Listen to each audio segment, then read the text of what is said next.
honest and civilised conversation. We're not part of the establishment. We're one of you. And we're only getting started. Join us on GBNews, the People's Channel, Britain's news channel.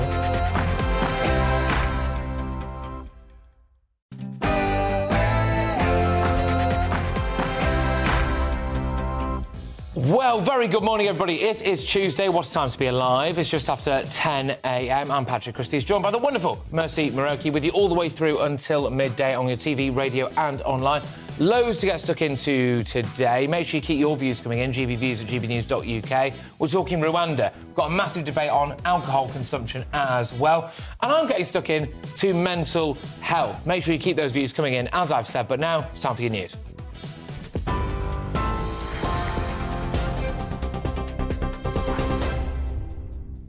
A very good morning. It's 10 o'clock. I'm Rosie Wright, here to keep you up to date. Now, in Ukraine, more than 260 servicemen have been evacuated from the besieged Azovstal steelworks in Mariupol. Ukraine's Deputy Defence Minister said some of those evacuated are injured and have been taken to hospital in a Russian-controlled town. All evacuees from the port city will be subject to an exchange. It's not been confirmed how many troops remain in the city. Well, Michael Ryan, who worked in NATO policy, told GB News it's likely Moscow's trying to show goodwill to improve their negotiating position. I would expect that there will be a prisoner swap. The Ukrainians have a significant number of Russian prisoners. The Russians would not be able to argue away in the style of propaganda that they're used to what would happen to these soldiers if they're not brought back alive. And so I would definitely see a transactional prisoner swap. The Foreign Secretary is expected to set out plans to rewrite Britain's post-Brexit trading agreement, changing the rules on how goods enter Northern Ireland from the rest of the UK.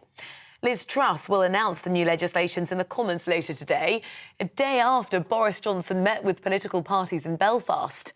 Well, the country's Unionist Party is refusing to enter a power-sharing agreement at Stormont unless the existing Northern Ireland Protocol is scrapped. The rate of unemployment in the first quarter of the year dropped to the lowest it's been for almost 50 years. It currently stands at 3.7%. Now, according to the Office for National Statistics, that means the number of people in employment rose to 29.5 million. However, figures also showed that in the 3 months to February, real pay value reduced by 2%. That's the steepest decline in nearly a decade. The Governor of the Bank of England has called the rising cost of food prices apocalyptic. Andrew Bailey gave the warning to MPs at a government select committee yesterday. The Northern Ireland Secretary, Brandon Lewis, says he's surprised at the term used, but acknowledges the challenges people are currently facing. He says it's important the government offers packages of support and keeps global pressures under review. 4 chief inspectors are warning the criminal justice system is far from recovering from the pandemic and that some areas are operating at unacceptable levels. In a joint report, they expressed their serious concerns, saying court delays have an adverse impact on victims and defendants. And Prison's Chief Inspector, Charlie Taylor, has said a lack of support for prisoners will lead to many more reoffending. There are still substantial delays in the amount of time that it's taking cases to come to court. And even though there have been some slight improvements recently, it's nothing like what it was pre-pandemic levels. Similarly, in prisons, we're seeing many prisoners locked up, often for 22 and a half hours a day, stuck in their rooms, unable to make any progress, unable to get any of the support they need to stop them reoffending when they come out. The head of MI5 is warning that foreign spies are targeting government officials, high-tech businesses and academics using online networking sites. Ken McCallum says more than 10,000 disguised approaches have been made by agents using fake profiles on sites like LinkedIn and Facebook in an attempt to gain national security information. The government has launched a new Think Before You Link app to help people check which online contacts they accept. Prince Edward will board a train at Paddington Station today, marking the completion of London's Crossrail project. The Earl of Wessex will meet the Prime Minister and the Mayor of London, as well as key staff in the project. Well, he'll be the first ticket holder for the new Elizabeth line, heading to Tottenham Court Road Station before coming back again. Well, we can make the same trip when it opens in a week's time. You're up to date on GB News. I'll bring you more as it happens. Now let's head to the point.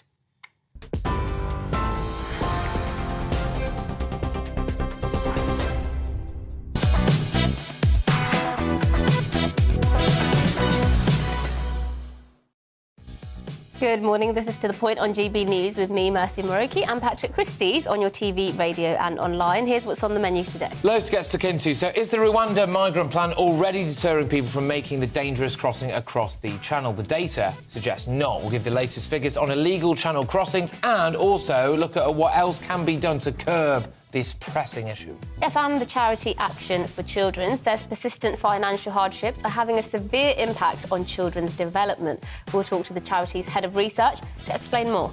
And finally, parents are apparently unaware of what the, quote, right age to introduce teenagers to alcohol should be. Should parents even be encouraging their kids to drink? We'll talk to the 6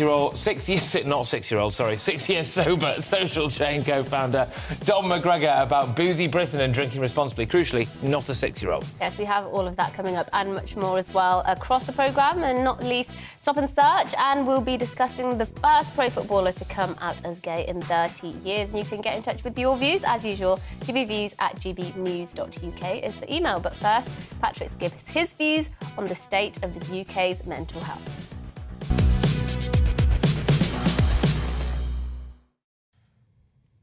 So you're on a train platform, but you're not planning on going to work. You're stood on a bridge, but you're not planning on crossing it. You've got a load of pills in your hand, but you're not planning on easing your back pain. No, you're planning on suicide. You're planning on taking your own life, ending it all. Does that seem unnatural to you? Does that seem like something you'd never do? Fair enough. But every day, 12 men take their own lives. Suicide is the single biggest killer of men under the age of 45. More than cancer, heart attacks, car crashes, strokes, anything, frankly. Suicide is the single biggest killer of men in the UK under the age of 45. Let that sink in. We spent a lot of time talking about a pandemic, didn't we? We spent a lot of time sacrificing everything for a pandemic. Well, I would argue that we were focusing on the wrong pandemic. If Chris Whitty stood up every single day and did a little slideshow presentation on male suicide, we'd realise there really is a proper pandemic out there. And, ironically, our response to the COVID pandemic made this one even worse. An estimated 8 million people in England with mental health problems cannot get specialist help because they're not considered sick enough to qualify. The official waiting list for NHS mental health care stands at 1.6 million people. By the way, 374,000 of those are under 18s, so basically children. If someone cuts their head open, you can see it, can't you? You can see the injury, you see the blood. But with mental health, you can't see it, even if you do cut the victim's head open. Mental health issues can impact anyone, but it appears to disproportionately impact men in the UK. Now, I bang on a lot on this channel about people being a bit soft. The woke brigade, seeing microaggressions in everything, people actively looking for unconscious bias, racism, sexism, yada, yada, yada. But there is nothing soft about admitting that you need help. There are loads of perfectly good reasons why you might, at the moment, be struggling. The cost of living crisis, for example, worrying about how you're going to put food on the table for your family or indeed pay the rent. That's enough to drive anyone to the wall, isn't it? Perhaps you lost your job during the pandemic and you feel like a failure. Maybe you're going through a messy divorce. But actually, more often than not, there isn't an obvious reason. In fact, to everybody else looking into your life from the outside, everything appears to be going really well. You appear to have a wonderful life. There's no reason at all that you should be struggling. And yet you are. I want you to know that that's OK. That actually, that's quite normal, even if we can't explain it. I'm convinced that scientists know more about the surface of the moon than we do about our own brains. And that's why I want to raise money for Mind, a mental health charity.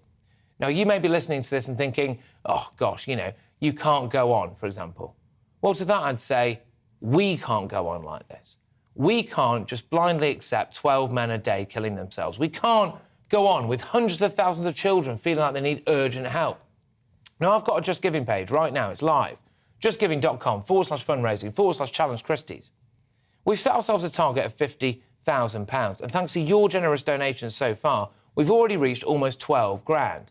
Now, I know times are tough, OK? But please give whatever you can to justgiving.com/fundraising/challenge Christie's. Even if it's just a few quid. Your donation could be the reason why someone continues to live. Your couple of quid could be the reason why someone with a wife and kids continues to be a husband and a father. Your couple of quid could literally save a life. Now, that link again is justgiving.com/fundraising/Challenge Christie's. And if you are feeling low, by the way, OK, forget the numbers that I've just said there about the amount of people who are struggling, the amount of people waiting for help, the amount of people who take their own lives every day. And just please, please, please try to remember this number instead. It's 116123. It's 116123. And that's the number for the Samaritans. You are loved. Your life is worth something, OK? Stay in the fight.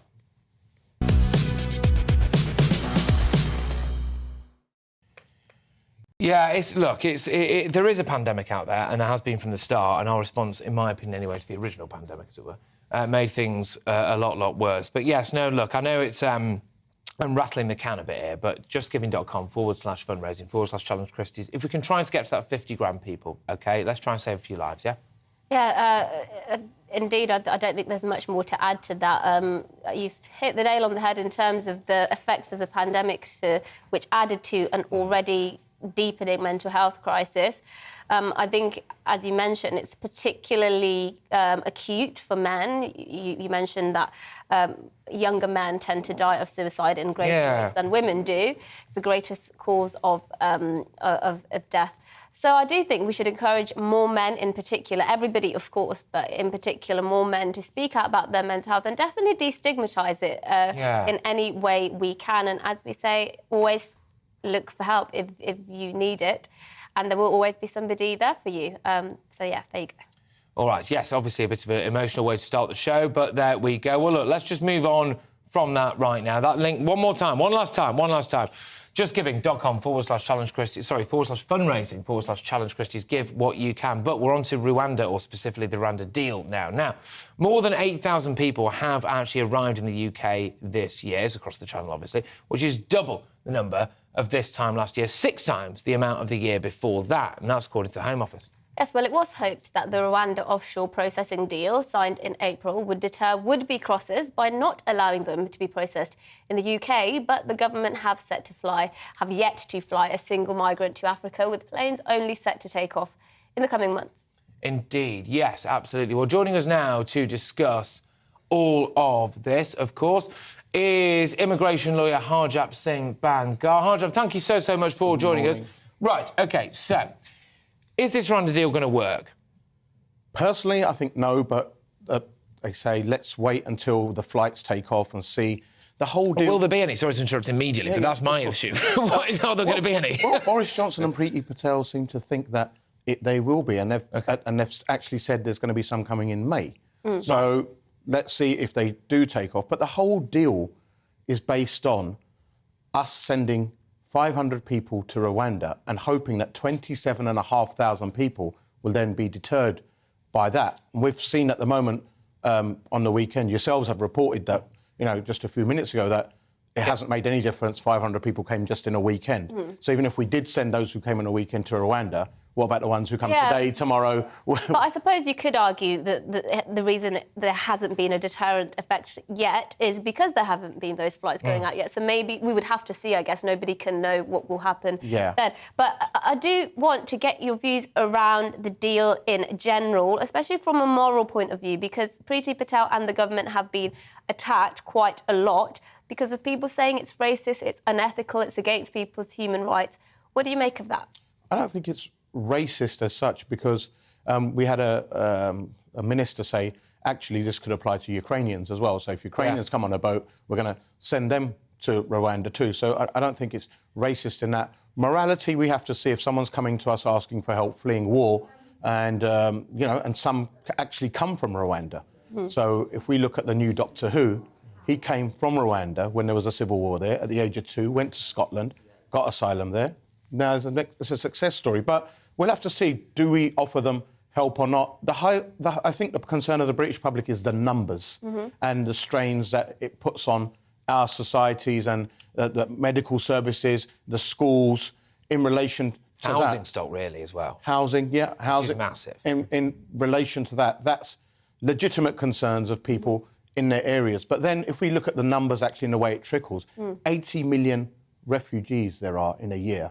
We take on about 20,000, so it's less than 0.02%. Yeah, but that's, can I just say, look, I get that, absolutely, don't get me wrong, but at the same time, we are quite a small country. Yeah, so we're a small country with a massive population, given our size, and so there is a bit of a misnomer there. Can I ask, look, and I know we've spoken about this before, people hear the words immigration lawyer and they assume you're making money off this, are you? Well, I haven't done legal aid since 2003. Legal aid has been cut for immigration. A lawyer doesn't get involved in an immigration case until someone is refused and they have to go to court. When someone's getting interviewed by the Home Office, lawyers don't go, they don't get paid for that. When someone comes in at Dover, there's not a big line of lawyers there. The lawyer doesn't see the person until that person is released and has a refusal letter and then says, right, I want to appeal. Even that, the client has to pay for it themselves. And a lot of them are helped not out by lawyers, but by charities. So the Refugee Council do some amazing work. You don't work for free, do you? No, but our immigration is a big thing. So it's not just asylum. It's like, say, an elderly gentleman goes to Thailand on holiday and wants to get married to a woman from Thailand. I help bring that over, I help reunite families.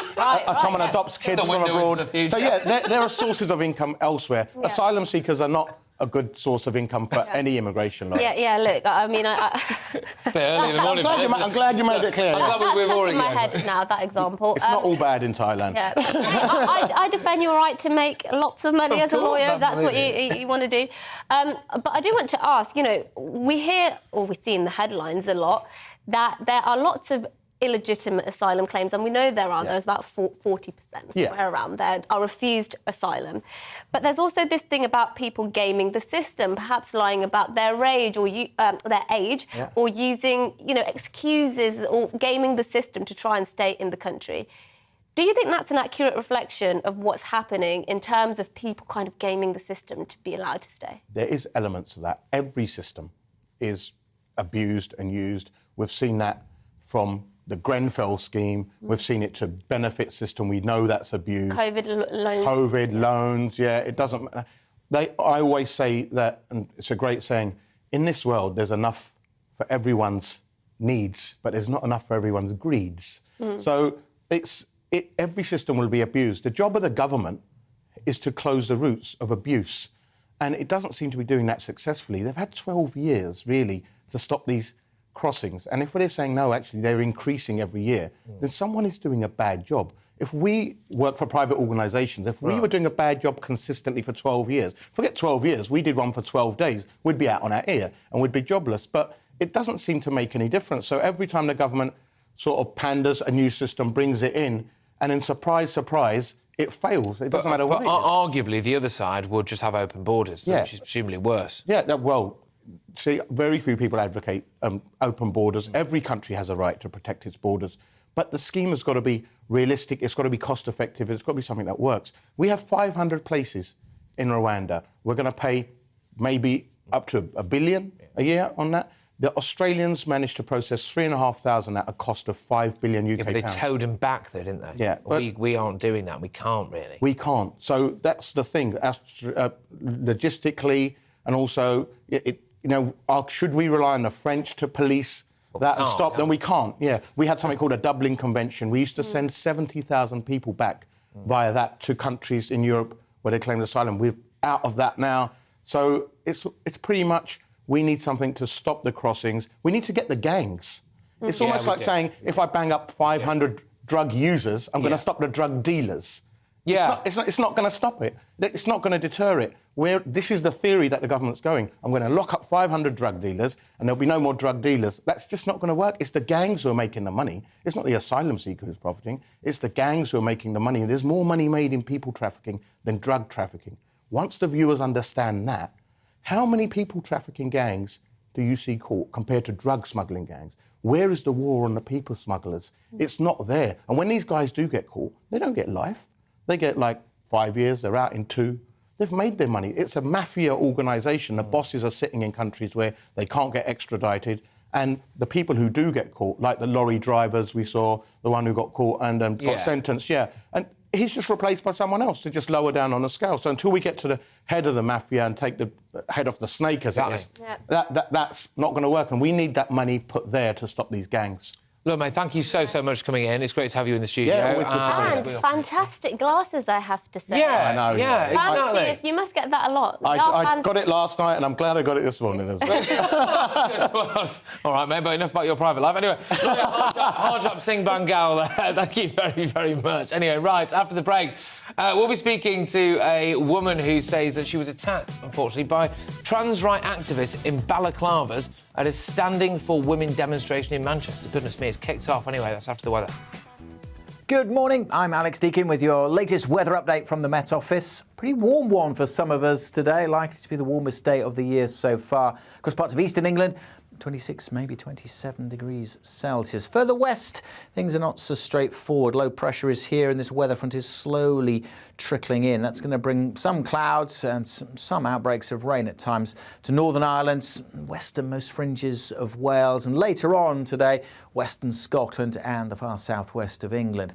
Quite misty and murky around the coast of northeast Scotland, and again here it's going to suppress the temperatures, but for many places it's dry and fine, hazy sunshine, and it is warm out there as well. Temperatures ticking up steadily through the day, so across the Midlands to eastern England, 23 in Hull and Birmingham, 26 in London, maybe 27 in one or two locations, whereas Belfast 15 or 16 with the cloud and the rain moving in here, which could be quite heavy this evening across western areas. At the same time, the warmth and humidity over France could trigger some thunderstorms which may drift northwards across East Anglia and the southeast. So potential for some quite heavy rain during this evening.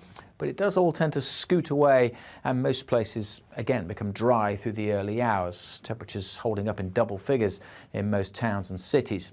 And again, Wednesday will, by and large, be a fine day. There will, again, be a bit of mist here and there early on, and there will be a few showers to come in, particularly parts of western Scotland. But a brighter day for Northern Ireland and West Wales. Again, quite breezy, but generally another fine warm day. Perhaps not quite as warm as today, but we should still get temperatures quite widely over 20 Celsius across England and Wales, and a warmer day for Northern Ireland, as I mentioned, probably 24, 25 the peak. However, further south, again, the potential for some thunderstorms through Wednesday evening. Some heavy downpours are possible across parts of England. We'll be keeping a close eye on that.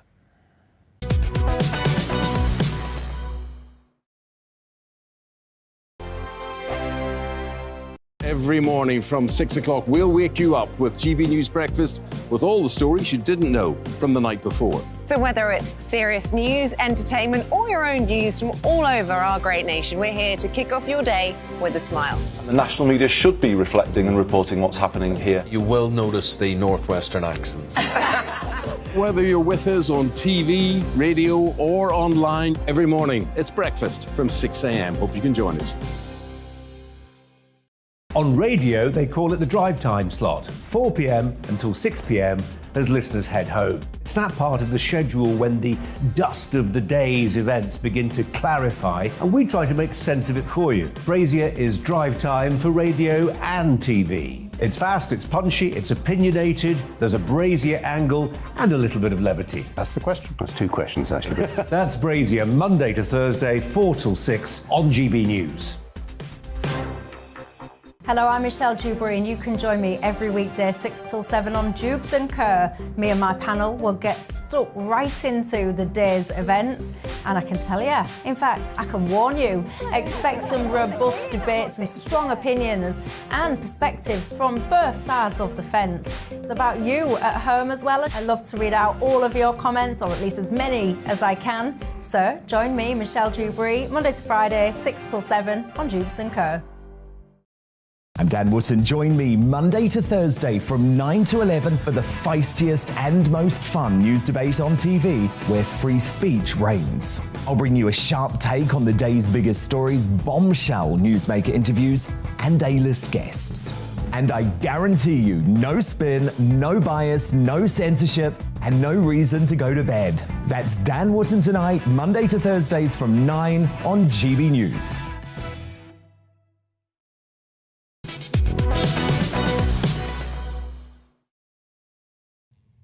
Good morning, everyone. It's 10:24. This is To The Point with me, Patrick Christys, and Mercy Muroki on GB News. We're live on your TV, online and radio this morning. Yes, now, J.K. Rowling has tweeted her praise for a women's rights protester who, quote, did not drop her flag as she stood up against rowdy trans activists in Manchester. Yes, well, Alex Kovacevic, sorry, I've desecrated that surname, but was at the statue of suffragette Emmeline Pankhurst campaigning for the protecting of the rights of biological women when a balaclava-clad trans rights activist began to counter-protest nearby. Yes, well, Alex is seen in footage across Twitter being grabbed by one of the masked protesters by the arm and forced to sit on a bench. RTV viewers will be seeing that footage right now. It is quite shocking if you haven't seen it and are listening to us. You can look it up on Twitter. All this time, she did not drop her suffragette flag. Well, to tell us more about her experience is Alex herself, who we're really pleased to say joins us now. Can I just apologise for getting your surname wrong, Alex? Massive apologies there. But yes, no. Okay, all right. Well, look, yeah. You had a. Well, it's assault, really. What happened, isn't it?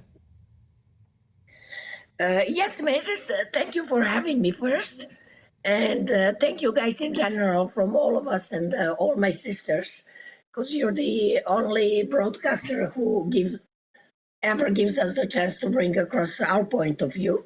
So yes, we are very grateful to you, and thank you for having me today. Well, that's all right. Just talk our listeners, our viewers, our online viewers and listeners as well through exactly what happened.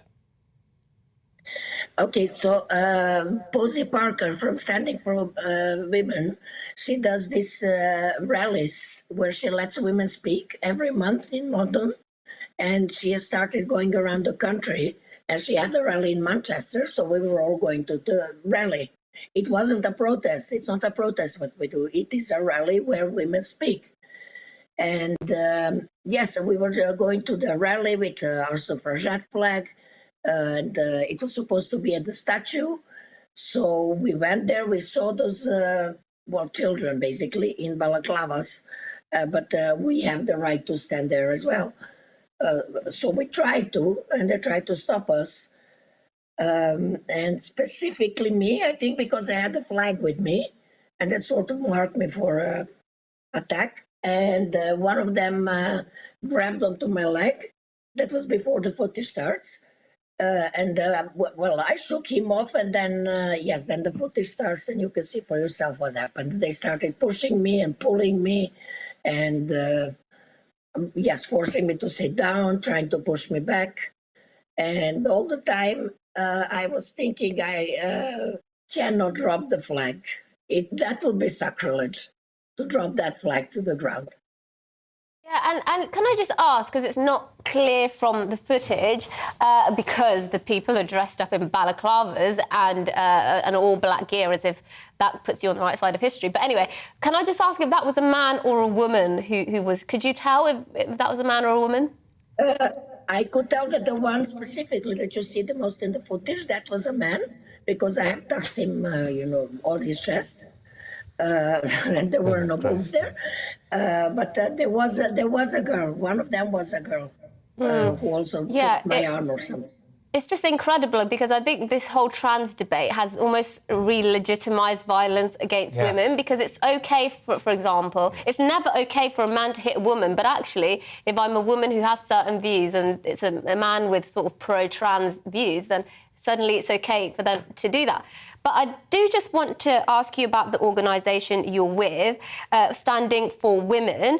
I'm on your website now. I mean, from my perspective, nothing uncontroversial at all. All you want to do is say the word woman is for biological women, and we don't want to see this kind of language change. Can you just explain a bit more about what you're trying to achieve? Yes, it is pretty much what you said. There is nothing controversial or complicated about us.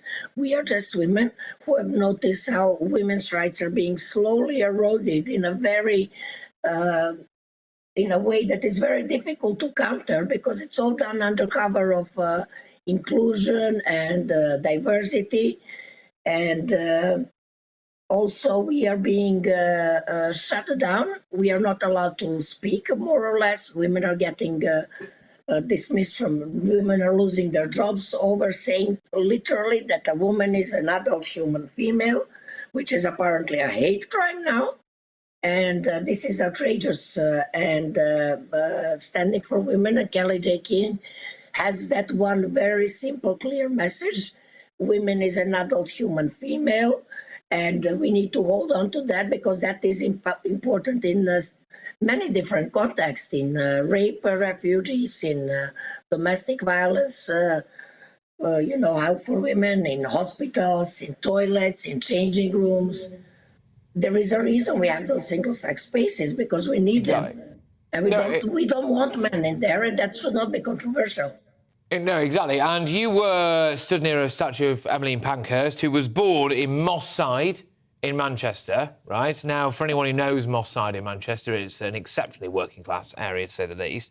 And she obviously campaigned for the suffragettes, which was women's rights. She also specifically campaigned for them to get the right to vote.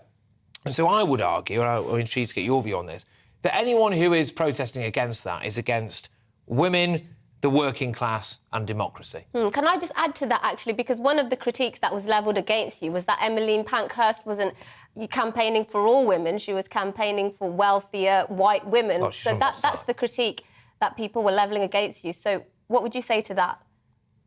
Well, that was 100 years ago. The world was a different place back then. It's about the principle, because it's about what she fought for. The classist thing was not that much alive back then. And also, you have to start somewhere. I mean, none of these women were perfect. We're all normal, ordinary women. We all have our faults. We all have our, bad sides, if you so-called bad sides. So, I don't know, she's not a saint, and nobody's ever claimed she's a saint. But you know her name, I know her name, so she's done something good. And she's built the base of it. No, exactly. Look, and I think, well, I would hope that I would speak for certainly the vast majority of our viewers, and if I don't speak for all of them, then I think some of them need to give their head a wobble. But keep up the good work, all right? Keep going, and the world is becoming an increasingly crazy place, and I think you're trying to instill a little bit of sanity in it, Alex. So thank you very, very much. Keep cracking on. Anyway, right. Look, I mean, what do you make of this? GBViews, gbnews.uk. Get in touch with all of this. But after the break, of course, we're talking about underage drinking. Yes, that's right. And the fact that apparently over 50% of parents are unaware when children should be allowed to consume alcohol. Stay tuned.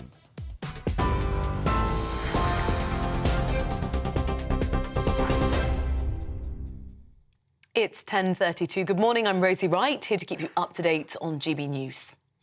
In Ukraine, more than 260 servicemen have been evacuated from the Azovstal steelworks in the city of Mariupol. Ukraine's Deputy Defence Minister says many of those evacuated are injured and have been taken to hospital in a Russian-controlled town. All evacuees from the besieged port city will be subject to an exchange. It's not been confirmed how many troops remain in the city. The Foreign Secretary is expected to set out plans to rewrite Britain's post-Brexit trading agreement, changing the rules on how goods enter Northern Ireland from the rest of the UK. Liz Truss is expected to announce new legislation in the Commons later, a day after Boris Johnson met with political parties in Belfast. The country's Unionist Party is refusing currently to enter power sharing at Stormont unless the existing Northern Ireland Protocol is scrapped. Volunteer police officers will be given the power to use tasers under new plans by the Home Secretary. There are nearly 9,000 special constables in England and Wales who undertake the same duties as regular police officers. The Home Office says the measures will ensure volunteers are not at a disadvantage when facing a knife-wielding attacker or a terror threat. We are absolutely making sure we do everything we can to equip and empower our officers, frontline officers. I made a taser announcement almost 2 years ago now for police officers, along with the money, resourcing and training. And now for specials in particular, the choice is of course down to chief constables, and I would urge those chief constables to work with us on the resourcing and the training for these special constables. Prince Edward will board a train at Paddington Station today, marking the completion of London's Crossrail project. As the first ticket holder for the new Elizabeth line, he'll head to Tottenham Court Road Station before coming back again. The public can make the same trip when it opens in a week's time. You're up to date. We're on your TV, online and DAB+ radio. This is GB News.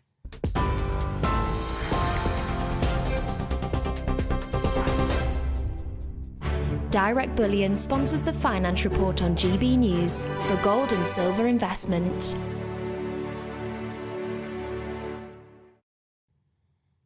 Here's a quick snapshot of today's markets. The pound is 1.25 to the dollar. The pound is 1.19 to the euro. And the price of gold currently stands at £1,465.61 per ounce. Direct Bullion sponsors the Finance Report on GB News, investments that matter. Every morning from 6 o'clock, we'll wake you up with GB News Breakfast with all the stories you didn't know from the night before. So whether it's serious news, entertainment, or your own views from all over our great nation, we're here to kick off your day with a smile. The national media should be reflecting and reporting what's happening here. You will notice the northwestern accents. Whether you're with us on TV, radio, or online, every morning, it's breakfast from 6 a.m. Hope you can join us. On radio, they call it the drive time slot, 4 p.m. until 6 p.m.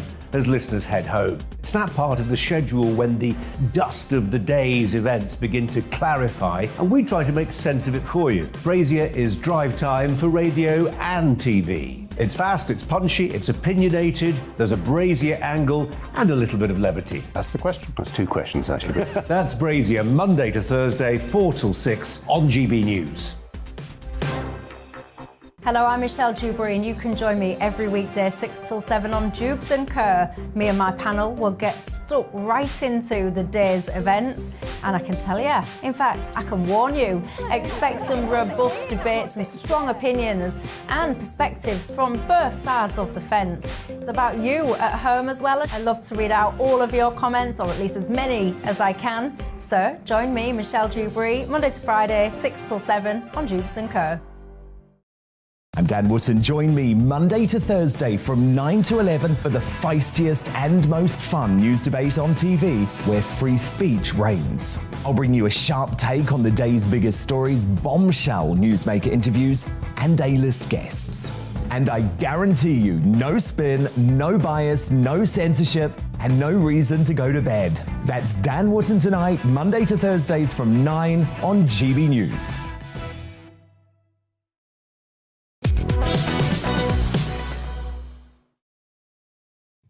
Good morning, it's 10:37 actually, and this is To The Point with me, Mercy Moroki, and Patrick Christie's on GB News. We're live on your TV, online and radio this morning. We are very much indeed. Now, a leading charity that helps people cope with the cost of living crisis says that it's families with children that are being hurt the most. Yes, while 73% of Action for Children staff have said that the removal of the universal credit uplift impacted the children and families they supported, with half saying it did so significantly.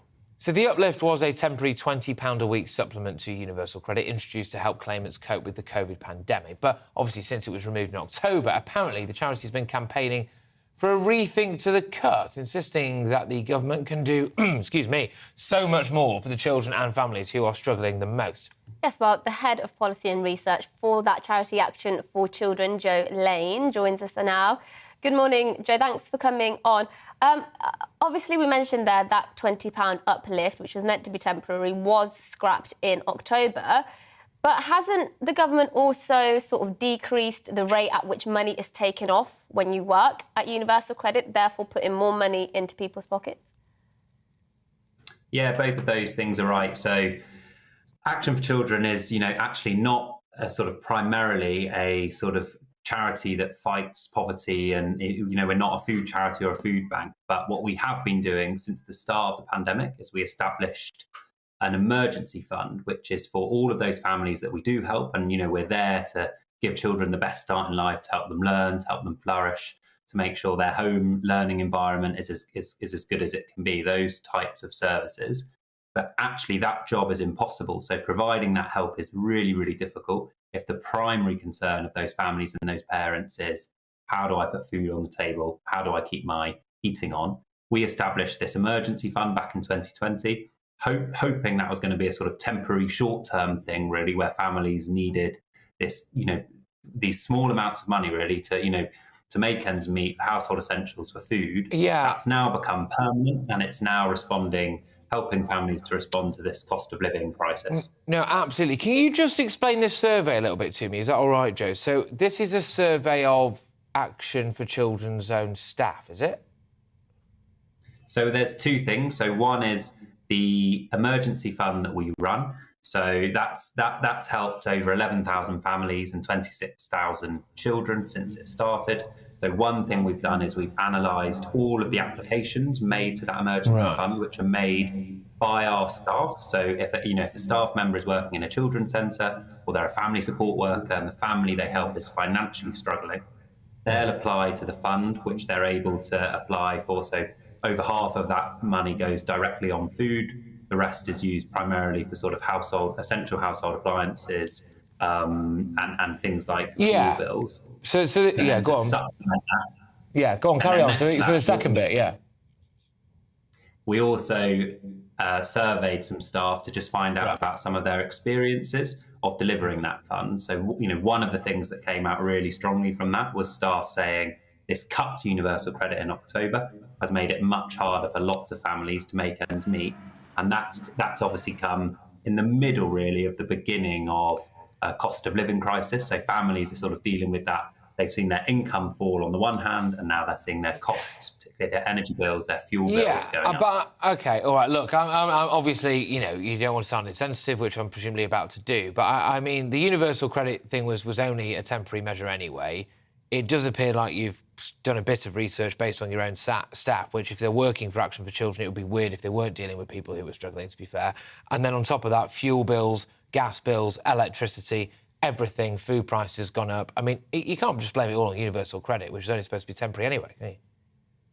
No, yeah, you're absolutely right, and we definitely wouldn't blame it on universal credit. So 2 in 5 of those applications for our emergency fund, what people said was the immediate trigger was rising costs. So that would be people who were able to balance their budget before and make ends meet. They've seen their energy bill. So in one instance, a woman said her energy bill gone up from around £150 to £279 a month.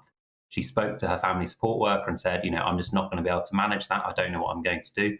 And we were able to provide a bit of short-term help. And obviously, that's not a complete answer. So you're absolutely right. It's not just a story about universal credit. What we're saying to the government is 2 things, really. One, this cost of living crisis impacts most on families with children. So families with children are more likely to be in poverty, more likely to be in fuel poverty, more likely to be behind on bills. The government hasn't had one package of dedicated support for families with children. And we're saying to them, when they look at the future measures that they know they're going to need to introduce to help people manage this cost of living crisis, one of the things they should invest in is the child element of universal credit. So rather than looking at the whole universal credit, everybody on universal credit, that's the money that just goes to families with children. And we don't think that's adequate enough to help families make ends meet.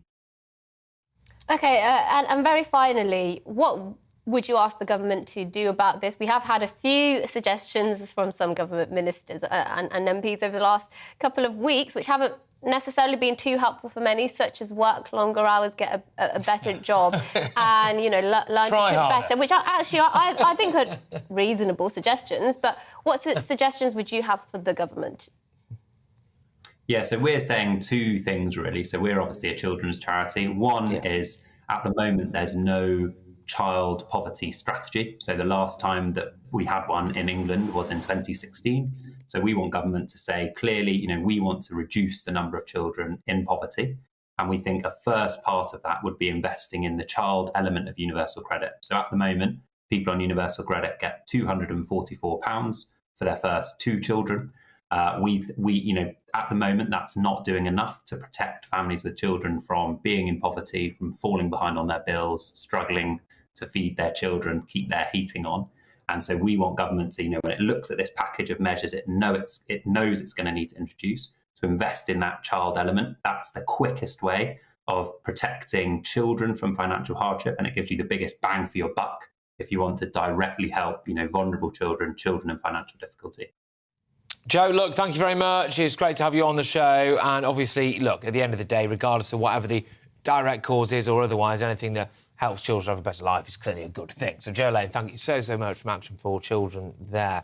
Interesting stuff, that, isn't it? It's kicked off a little bit in the inbox about this, saying I don't know whether I want to read this stuff out, but a lot of people saying, look, they don't really recognise that this is maybe a massive issue. People saying, look, I won't really name out, but people saying things like, you know, are the parents buying cigarettes and getting sleeves of tattoos? How many mobile phones have they got?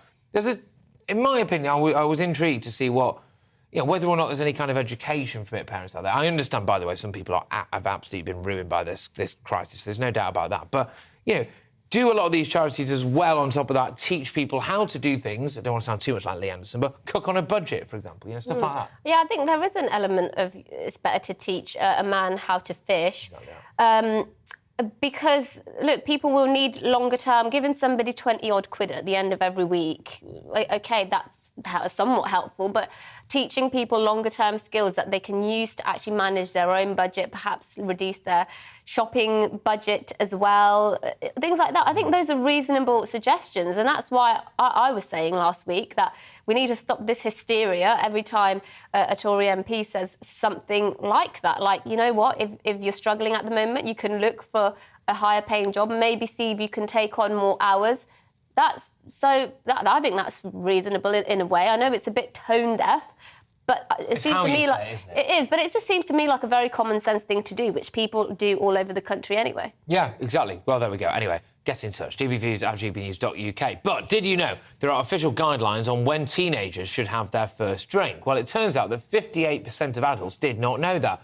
That's according to a new study by the Community Alcohol Partnerships. First published in 2009, the guidance recommends that children who want to drink alcohol should probably wait until they're at least 15 and only do so in a supervised environment. Yes, although an alcohol-free childhood is recommended as the best sort of childhood, a fact only 14% of adults were apparently aware of, but it did get us thinking, should there be official guidelines on how to safely drink underage? Well, joining us now is Dom McGregor, who's co-founder of The Social Chain and 5 years sober. Are you 5 years sober or 6 years sober? Because we said 6 years earlier. I am 6 years in a month's time. So Well done. Well, I'm 5 weeks sober tomorrow. So, you know, not quite years, but just talk to us a bit about this then. So we all know you can't buy alcohol until you're 18 years old. So what's this thing about 15-year-olds can drink? Explain that to us. Yeah, so my thoughts on this is that obviously we know alcohol is a drug. So when we consume it, our body starts to urge it and crave it for later on. And obviously I'm a little bit of a hypocrite here because I was drinking before I was 18 years old. So what you look at some of the stats when it comes to alcohol and what alcohol actually leads to is use of drugs. So I actually don't think this is just a drinking debate. I actually think this is a substance debate as well, because alcohol tends to be a gateway into other substances. And if you look at the data, I think it's 74% of people who go in later to have drug addictions have consumed substances before they are 17 years old. So I think parents need to be better at educating kids around alcohol and the dangers of alcohol, but also the dangers of drugs too. I agree with you. I definitely started drinking well before I was 18. Let's leave it at that. Let's not put a figure on it. But the reality is, isn't it, that drinking can be very fun for teenagers. And let's be honest, teenagers aren't renowned for having self-control. So lots of teenagers do end up just sort of drinking excessive amounts. Is there really anything parents can do to stop that? Because sometimes if you tell a teenager off, they'll do the opposite. Exactly. I think the best approach for parents is to have open conversations with people and their kids around alcohol. There's no way trying to hide it or stop young people from doing it, because they will find a way, be it at a party or a friend's house. So I would always say my best advice would be to be open around alcohol, tell them about how to consume it, how to have a safe amount, and don't let them get to the point where, as we see in Britain, we have binge culture where it's all about how much you can drink rather than actually savouring the taste of alcohol or the enjoyment of it.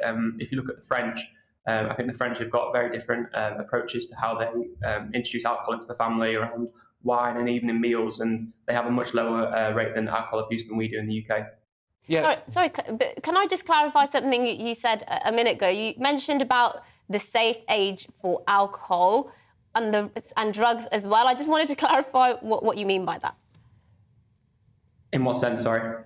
So I thought you mentioned about when parents should talk to their children about drugs as well. Yeah, I think the two come hand in hand. The discussions should be had very early in life. I think if you look at the statistics, waiting to 18 to speak to young people about drugs and alcohol is far too late. Consumption's getting younger and younger, so those discussions need to be had earlier than waiting to the legal age. But shouldn't the conversation be don't take drugs, because there is no legal age for illegal drugs? Very, very true point. 100%. Yeah, that's what I think. And it should be a case of that people understand the importance of alcohol and the difference that alcohol as a gateway to drugs is obviously very real. So having those discussions from a younger age that alcohol can lead to more drugs should not be having. That's what I mean by discussion. I absolutely, and I completely agree with you on that one. Can I just ask, because one of the things for people who are giving up drinking, because drinking can fill a void for some people. I'm not saying it should, but it can. Certainly for problem drinkers, it really is. It can be escapism. It can fill or mask anyway some kind of trauma. It can fill a void in their lives. And one of the issues that people have many a time when they're trying to give up drinking is, how do I fill that void? And do you mind me just asking, how did you? Yeah, great question. So I started with food. So it was a simple replacement of going from alcohol and beer and to having greasy food, and that was how I kind of replaced that feeling. Okay. Well, is it okay that I'm replacing mine with just eating lots of cakes and very sweet treats? That's probably even worse. That's probably even worse. That's exactly what I did: pizzas and cakes. Oh, good lad. Can I just say well done for you, because it's not easy, right, giving up the booze, and it's not easy for doing it as long as you have, certainly. So well done, and keep going, mate. All right, good stuff. Don McGregor there, co-founder of The Social Chain, and is indeed very nearly 6 years sober. Yes. Well, let's take you through some of the other stories that you might have missed. This one's quite funny. A mum of 6 has shared a rather unusual parenting tip. We were speaking there about parenting tips. Yeah, she told her kids to drink. Well, this is a tip about keeping safe from strangers. Take a listen to this. I taught them that if somebody tries to kidnap them or pull them away from their family, don't just scream. I need them to yell out every single curse word they could possibly think of. Because think about it, if you're at a playground or something like that and you hear a child scream, that's not really alarming to you. But if you hear a child yelling out every single curse word, you're going to stop mid-conversation and say, hold on, and look to see what's going on with this child. Why is this child cursing like that? In which case you will see that their behavior that they're demonstrating is telling you that they don't belong to this person, and they are calling out for help. And when they call out for mom, it's time for all of us moms to stand up and help this child out, right? So I hope that helped. I'm a mom of 6, and that is my parenting tip. Okay, now that's absolutely fair enough, but I used to do a thing, it may shock you to know, I was quite an unruly child, and I used to do a thing when I didn't want to leave somewhere and I would get dragged out of there, I'd shout things like, "This isn't my dad," and so that people would react. But I think she has a point. I think she has a point, because whenever I come across very sweary kids, this is a good question, actually. When do you think it's right for kids to swear? I swore in front of your swear. kid. Yeah, he did, and she was like, she put me up on it. Just said, dude. Yeah, I'll blame you if she starts swearing like a sailor. But when is the right age? Because I see kids around my neighbourhood who are very young and are very sweary, and I'm like, oh, stay away from me. Yeah, I am sorry about swearing in front of your kid numerous times, actually. I just can't help it. In fact, it's amazing I haven't sworn on air, because off air, I just cannot stop. Anyway, right, yes, let's keep it that way. My producer's just said good stuff. Anyway, right, moving on. A senior engineer at Twitter has been caught on camera confessing that Twitter, as a company, does not believe in free speech. Shock horror. Yeah, who would have thought it, eh? It's almost like Elon Musk should buy it. Yeah, while Siri Murugesan was recorded saying censorship was widespread on the platform, I could have told him that. Well, even confessing that Twitter censors right-wing people more than those on the left, because if they didn't, Twitter believes the left would leave the platform, which would be so tragic, wouldn't it? Yes, what a shame. How will it survive? Anyway, the right, the company believes, would just, quote, tolerate it. Anyway, Murugesan was also recorded saying that Twitter staff became more left-wing after joining the company, and that Twitter staff, quote, hate billionaire Elon Musk's takeover. Well, because presumably he might make them do some work. I think he's actually rolled back a bit on his takeover. He suspended it or something. So I do hope, because he is a free speech advocate, I do hope he resumes that. I need to check up on what the latest is with that. But anyway, 1 in 4 Brits prefer the company of their pets to their partners, apparently. A nationwide poll by McDonald's revealed 2 out of 3 pet owners consider their furry friend to be their best friend, whilst nearly 1/5 say their pet is the most important living being. Sorry, hang on a minute. Why McDonald's? Yeah, I'm trying to... As long as your pet isn't a cow, presumably, they're banging I'm trying to put that together. What's the agenda here? Maybe they're going to start selling pets? McDonald's pets. Get your McDonald's pets. Why not? Yeah, it comes free with a little toy. Anyway, the reason why pets are so adored is apparently, according to 60% of respondents, because they don't judge. Actually, this is a really interesting point, because when I was in trouble, I'm saying a lot about my childhood here, but when I was in trouble when I was younger, we used to have a dog called Tess, or as my mum called her, Tessie Booty Boo. And when I'd fundamentally lied to her, essentially, mum would go up to the dog and say things like, Tessie, you don't lie to Mummy, do you? Well, she can't talk, right? She can't talk, so she can't lie to you. She did lie about that thing she did in the living room, by the way. She wasn't honest about what she did to the couch, was she? But anyway, crack on. Well, almost half also love their pets because they don't talk back. That's because they can't, isn't it? Yeah, exactly. It's a parrot, actually. Yes. A pet parrot could talk back. But it could also be because of pets possessing secret powers, with 1 in 4 genuinely believing their pets just knows when they are sad or need comfort. To be fair, like an unhappy I think pets can judge people, because I'd be very suspicious of somebody if my dog, because she loves people. If my dog suddenly started barking at somebody, I'd be like, bad omen, stay away from me. Stay away. Yeah, so I think the pets are a good judge of character. Well, potentially That would explain why she attacked you, actually. I've never met your dog, and that's slander. OK, right. So we're going to go into the inbox now. GBViews at gbnews.uk. Right, so teenage drinking. You've asked to be anonymous, and you shall remain so. It's absolute nonsense. Alcohol is not a gateway drug. This is, according to Anonymous, obviously. I had a continental upbringing. Oh, that's all right for some. Is that like a buffet? Anyway, as kids, we were given alcohol in the home in small amounts, and basically they've said that it's not done them any harm, so fair play. Yeah, I suppose it's about the culture, isn't it? Because there is a culture in continental countries, Mediterranean countries, of drinking. Drinking is seen as a familial thing, a social thing to do with, in a very constrained way. It's not seen as going out on the lash and, getting absolutely plastered every weekend.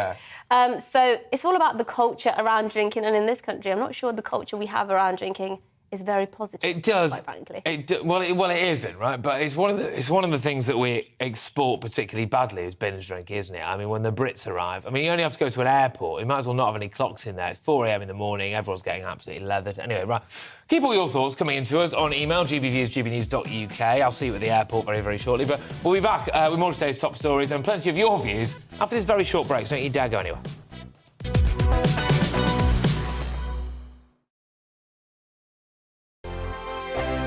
Every morning from 6 o'clock, we'll wake you up with GB News Breakfast with all the stories you didn't know from the night before. So whether it's serious news, entertainment, or your own views from all over our great nation, we're here to kick off your day with a smile. And the national media should be reflecting and reporting what's happening here. You will notice the northwestern accents. Whether you're with us on TV, radio, or online, every morning, it's breakfast from 6 a.m. Hope you can join us. On radio, they call it the drive time slot, 4 p.m. until 6 p.m. as listeners head home. It's that part of the schedule when the dust of the day's events begin to clarify, and we try to make sense of it for you. Brazier is drive time for radio and TV. It's fast, it's punchy, it's opinionated, there's a Brazier angle, and a little bit of levity. That's the question. That's 2 questions, actually. That's Brazier, Monday to Thursday, 4 till 6 on GB News. Hello, I'm Michelle Dewberry, and you can join me every weekday 6 till 7 on Jubes and Kerr. Me and my panel will get stuck right into the day's events, and I can tell you, in fact, I can warn you, expect some robust debates, some strong opinions and perspectives from both sides of the fence. It's about you at home as well. I love to read out all of your comments, or at least as many as I can. So join me, Michelle Dewberry, Monday to Friday, 6 till 7 on Jubes and Kerr.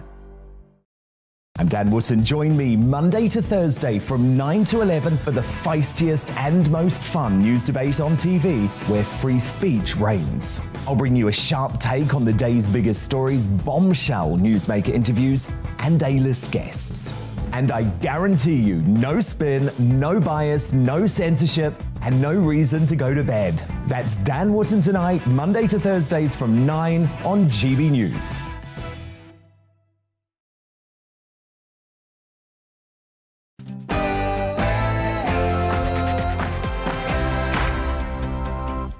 Good morning, everybody. This is To The Point on GB News with me, Patrick Christie, and Mercy Muroki on your TV, radio and online. Yes, we're with you until midday, so for another hour with a jam-packed show full of all of today's big stories, lots of discussion, our views, expert guests, your opinions. We've got it all.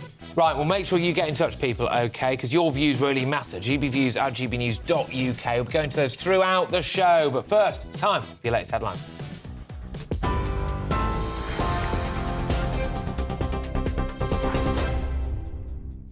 A very good morning. It's 11 o'clock. I'm Rosie Wright, here to keep you up to date.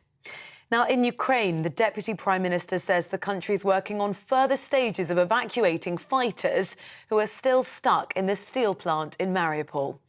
More than 260 servicemen have been evacuated from the besieged Azovstal steelworks. Some are injured and they've been taken to hospital in a Russian-controlled town. All evacuees will be subject to an exchange. It's not known how many troops remain in the city. Well, Michael Ryan worked in NATO policy and told GB News it's likely Moscow's trying to show goodwill to improve their negotiating position. I would expect that there will be a prisoner swap. The Ukrainians have a significant number of Russian prisoners. The Russians would not be able to argue away in the style of propaganda that they're used to what would happen to these soldiers if they're not brought back alive. And so I would definitely see a transactional prisoner swap. The Foreign Secretary is expected to set out plans to rewrite Britain's post-Brexit trading agreement, changing the rules on how goods enter Northern Ireland from the rest of the UK. Liz Truss is going to announce the new legislation in the Commons later. It's a day after Boris Johnson met with political parties in Belfast. Well, the country's Unionist Party is currently refusing to enter a power-sharing agreement at Stormont unless the existing Northern Ireland Protocol is scrapped. Volunteer police officers are going to be given the power to use tasers under new plans by the Home Office. There are nearly 9,000 special constables in England and Wales, and they undertake the same duties as regular police officers. Amnesty International has called the move dangerous, saying misuse of tasers can lead to harm and even death. But the Home Secretary says the measures will ensure volunteers are not at a disadvantage when facing knife attackers or terror threats. We are absolutely making sure we do everything we can to equip and empower our officers, frontline officers. I made a taser announcement almost 2 years ago now for police officers, along with the money, resourcing and training. And now for specials in particular, the choice is of course down to chief constables, and I would urge those chief constables to work with us on the resourcing and the training for these special constables. The rate of unemployment in the first quarter of the year dropped to its lowest that it's been for almost 50 years, to 3.7%. Now, according to the Office for National Statistics, that means the number of people in employment rose to 29.5 million. However, figures also showed that in the 3 months to February, real pay value reduced by 2%. That's the steepest decline in nearly a decade. The Governor of the Bank of England has called the rising cost of food prices apocalyptic. Andrew Bailey gave the warning to MPs at a government select committee yesterday. Well, the Northern Ireland Secretary Brandon Lewis says he's surprised at the term that's been used, but acknowledges that the challenges that people are facing. He says it's important the government offers packages of support and keeps global pressures under review. The head of MI5 is warning that foreign spies are targeting government officials, high-tech businesses and academics using online networking sites. Ken McCallum says more than 10,000 disguised approaches have been made by agents using fake profiles on sites like LinkedIn and Facebook in an attempt to build relationships and gain national security information.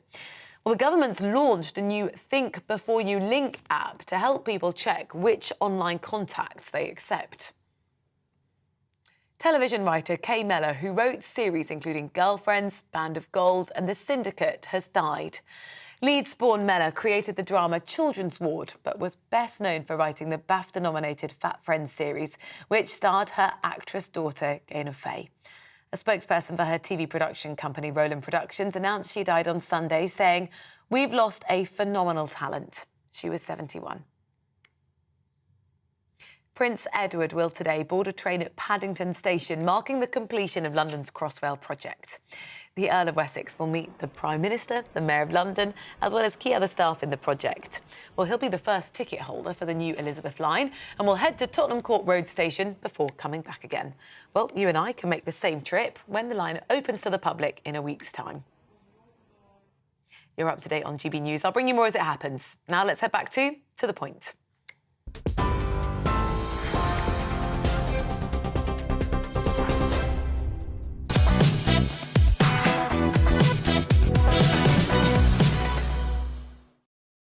Good morning. This is To The Point on GB News with me, Mercy Moroki. I'm Patrick Christie's. It's 11:05 and you're watching us on the TV, listening to us on the radio or online. Yes, indeed. And we've got an absolutely cracking final hour lined up for you. Here's what's coming up. The Home Office are considering further involvement in day-to-day policing after a number of high-profile scandals has rocked the force, especially the Met. Now, the Home Secretary has already lifted a number of restrictions on stop and search to get a handle on knife crime in the capital. But will it make a difference? Yes, and a 3-year-old child was mauled to death by a dog over the weekend, sadly, reigniting the national debate over dog safety and unscrupulous dog owners. We'll be talking to a dog expert about dangerous breeds and current legislation and asking whether it's a case of bad dogs or bad owners. It just seems to be happening more and more. Maybe I'm just paying more attention to it. I don't know. But anyway, finally, for many members of the LGBT community, coming out is apparently one of the hardest things you can do. But arguably, to do it within the footballing world is even harder. Right, well, it's finally happened because a 17-year-old footballer came out last night and we'll see how the sporting world reacted.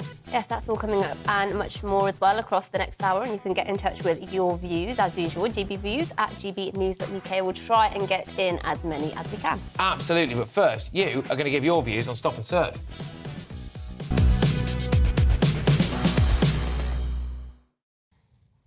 On the 9th of August last year, on my very first To The Point show, I sat in this very seat and gave my views on knife crime. I made the claim that knife crime was on the rise, that it was hitting record levels in the capital. I made the claim that knife crime was, quote, disproportionately a black issue. I cited figures from 2010, which seemed to show that the number of violent and sexual crimes that involved a knife had gone up by 50% and that the number of threats to kill using a knife had more than tripled. And I also made the claim that nearly half of people charged with knife crime were black. I'd like to say that these were remarks some found very distressing, and after a period of reflection, I would like to say that I am truly not sorry. I'm not sorry that some people found and continue to find these truths controversial, because 9 months on, at the risk of sounding like one particular Prime Minister, nothing has changed. Which is why I think the Home Secretary's move to give the police greater stop and search powers, lifting restrictions put in place in 2014 to tackle serious violence is actually quite a sensible idea. Here's how it will work in practice. If the police believe that serious violence may, that's the key word, may occur in your area, they'll now be able to stop and search people without grounds for an absolute maximum of 2 days. 48 hours is the maximum. That's not excessive, surely, but if you listen to the disingenuous liberal metropolitan media with its do-gooder mentality, you'd be forgiven for thinking that stop and search is not just a policing tool, but some evil tool of some grand white supremacist conspiracy. Just 3 weeks ago, The Guardian published this article. The Guardian view on stop and search: this can't go on. An official warning that black and other ethnic minority people need a safeguarding from biased police shows how urgently change is needed. Come off it, would you?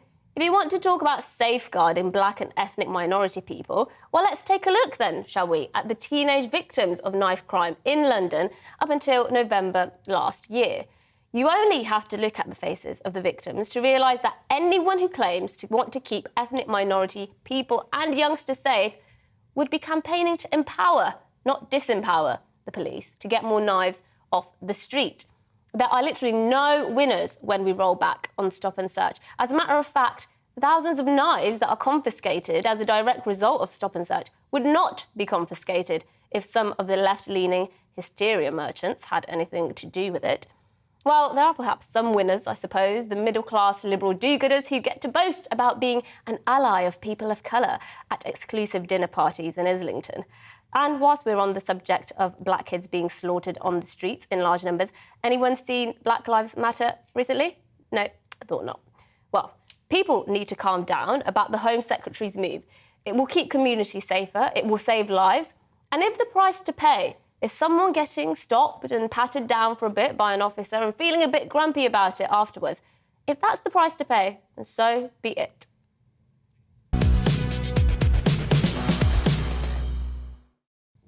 Yeah, I must say, I actually really thought it was arguably your best ever monologue, actually, which you're saying to me. You do normally knock it out of the park. But that picture, well, those pictures, I should say, actually really hammers it home. Right? Yeah, so for those listening on radio, Yes. so we did show some images there of, I think it was about 27 victims Very of young. knife crime. Yeah, actually, not just victims, teenage victims. Children, Those were only the teenage victims of knife crime in London up until November last year.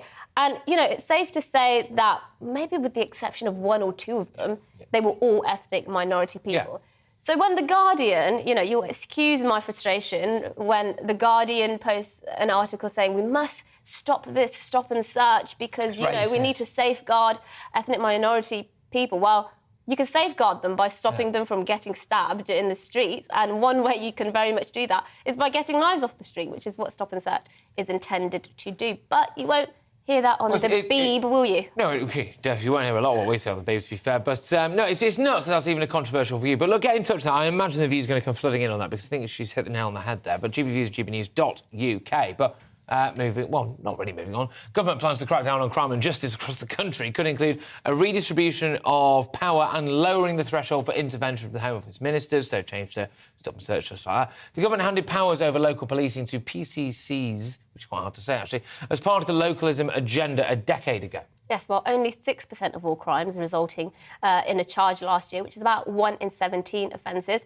And the charge rates for some crimes were lower. 2.9% of sexual offences and 1.3% of rapes led to a charge. 5% of burglaries led to a charge and just over 4% of thefts. That's nuts, isn't it? So should politicians have more involvement in policing and the criminal justice system? Well, retired Met Police Officer Chris Hobbs, who's spent over 30 years on the force, joins us live in the studio now. You're not in a Zoom screen. I know. Fantastic. Great to have you on the show. OK, so why are so few criminals being prosecuted, I suppose? Tom Windsor, the head or the ex-head of the inspectorate, actually made the point just before he retired that 80% of police time is not devoted to crime, only 20% is. And if you talk to officers at the sharp end of policing, those on response, for example, who go to stabbings all too frequently, they will tell you that their time is taken up with other matters. Welfare calls, for example. Mental health is a massive problem for police. They want to be catching criminals. But the demands on police from when I was a young PC have grown hugely, massively. Yeah. So many times you hear people say to the police service, you need to do more. You need to do more on this. You need to do more on that. You need to do more on all sorts of things. And there aren't the resources to do it. No, there aren't. And it's always a very, very tricky balance. And for me personally, I hope I always kind of traverse this tightrope well, which is not actually blaming the bobbies on the beat, as it were, but, you know, looking at maybe systemic failures when it comes to the police. Because I'm absolutely certain that, look, no one, in my opinion anyway, no one would go into the police force, would they, if they didn't want to stop crime? Presumably, you're not well paid enough with the best will in the world to go into it as an out-and-out career choice. It's not a hedge fund, is it? Well, no, it's not. I mean, that's the basic reason people join. People want to join the police to catch criminals, to help people. A lot of police time is devoted to helping people, but not catching criminals. And even when you catch a criminal, the bureaucracy that is involved in dealing with that prisoner, you might have seen it sometimes on these police programmes. When I took a prisoner in, say, for threatening behaviour or drunk and disorderly, I'd be in and out within about half an hour. Right. Shoplifter, maybe an hour. These days, often you can write police officers off for the rest of their shift. Goodness. And then they have to go to the Crown Prosecution Service, who very often, and they've been hit by cuts as well, in fairness to them, will say, no further action. Not in the public interest to proceed. Even where police officers are badly assaulted, sometimes the CPS will come back, no further action, we don't want to proceed with this. So obviously police morale takes a bit of a knock when you put a lot of hard work into a case and it ends up going absolutely nowhere and the criminal walks free. So it's a very, very frustrating time at the moment for police on the front line. And one of the frustrations some police may have had is not being able to effectively use stop and search powers in their fullness. And we know that Priti Patel, the Home Secretary, is now sort of enhancing those Section 60 stop and search powers. Just give us some reaction to that, because as I mentioned just about 10 minutes ago, it is very controversial for lots of racial reasons, isn't it? Well, that's right, it is. And I just caught the tail end of your programme. Unfortunately, young black men are horrendously likely, more likely to be victims of stabbings, shootings and frankly, murder than young white men of a comparable, 24 times more likely, I think it is. Wow. I don't think that Priti Patel's proposals on stop and search will make a huge amount of difference, just extending the time for a Section 60. Normally that's after something like a stabbing or a shooting or where one is anticipated.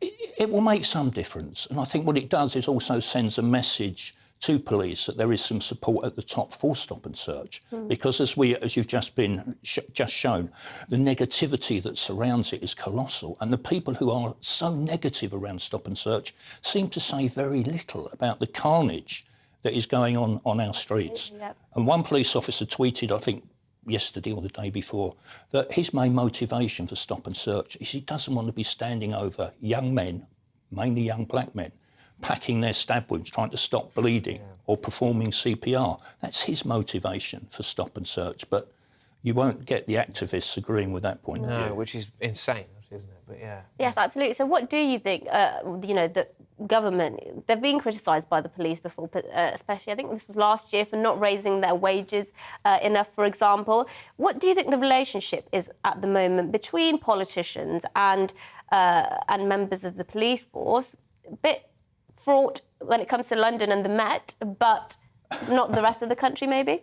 I think they're probably marginally better than they were under Theresa May, because Theresa May instituted the cuts. She criticised stop and search.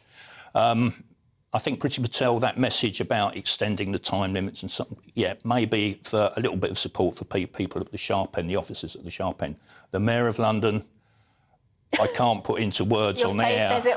Try to. Go on, try to. Well, basically, after recent events, he's never been well thought of by police. He's never been thought of by Met officers as being particularly supportive. But obviously, after the Cressida Dick incident and the way he effectively booted her out of office, I think reviled is the operative term. And officers that have to sort of parade when he goes on one of his visits and walk along smiling and chatting, I think that's the last thing that many officers would want to be doing in the future. Do you think... Oh, I don't want to put words in your mouth there. Do you think most police officers hate Sadiq Khan? Is that a bit strong? Yes, it probably is a bit strong, but he's very, very unpopular at this moment in time. Right. He blows hot and cold. He blows hot and cold on stop and search, for example. Can I say, sorry to interrupt, but by the way, I've never actually met anyone who really likes Sadiq Khan. I don't understand how this guy gets elected. Neither have I. I've never actually... Right in now. Do you like Sadiq Khan? Have you ever met anyone who openly says that they like him? Because I can't believe... I mean, if this is all it takes to become mayor of London, I might as well run. No offence, but, if somebody said to me they like Sadiq Khan, I would... I'd kind of judge them. Yeah, exactly. Anyway. Because I'd be like, why do you like Sadiq Khan? But anyway, that's my bias. But it's not just knife crime, is it? It's all sorts, right? So we've seen the now I understand it is very... I've sat in on numerous rape trials, for example, and it can be very hard to secure an actual conviction, get a guilty verdict, for example. But people would argue things like theft, robbery or burglary, things like this. People want to be able to feel safe in their own homes, and... whether it's a misconception or not, people feel like, oh, someone's broken into my house, I'll call the police, and maybe sometimes they'll turn up a few days later. Is that wrong? No, it's not. I mean, burglary, when I was a young PC and I went on the crime squad, and if you were burgled then, you probably get 4 visits. You get officers... That's what you want, really, isn't it? You get officers who are the equivalent of on response, on relief. They go around and report it initially. You then get a CID officer, often a young CID officer, learning his trade, but you get that officer going round, having a look at what's happened, and then deciding, do we need a SOCO, a scenes of crimes, or a CSI, as they're referred to these days. then the CSI might come round. That's 3 visits. And then perhaps there will be the crime prevention officer will go round with advice on how to strengthen your property. That was then when police had the time to do it, when police stations existed and were open. Distant memory.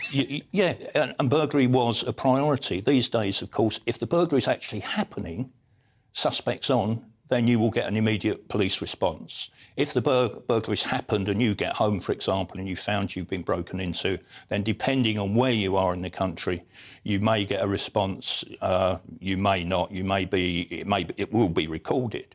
But will it be investigated thoroughly? Quite possibly in many parts of the country not. But it does vary depending on where you are. And even the time of day. Obviously, a Friday night, you're less likely to get a response. It's like A&E on a Monday. isn't it? Yeah. Absolutely. Yeah, no, great to have you in the studio, my good man. It will not be the last time, I certainly hope. Thank you so much for coming in. I mean, it's a really interesting topic, this, isn't it?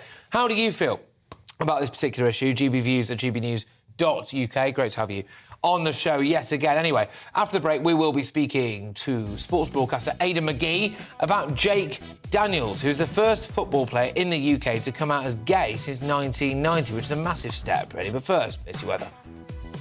Hello, I'm Alex Deakin with your latest weather outlook. A warm, sunny day for many places today. In the west, though, it's a different story. Much more cloud here with the potential for some pretty heavy showers, especially later on. There's a big area of low pressure out west. It's not really moving very far, but it's throwing up this weather front, which is just going to drape itself across parts of Northern Ireland, West Wales, Western Scotland, the far southwest of England. So in this zone, quite a lot of cloud and at times some showers, which will turn heavy, particularly later on.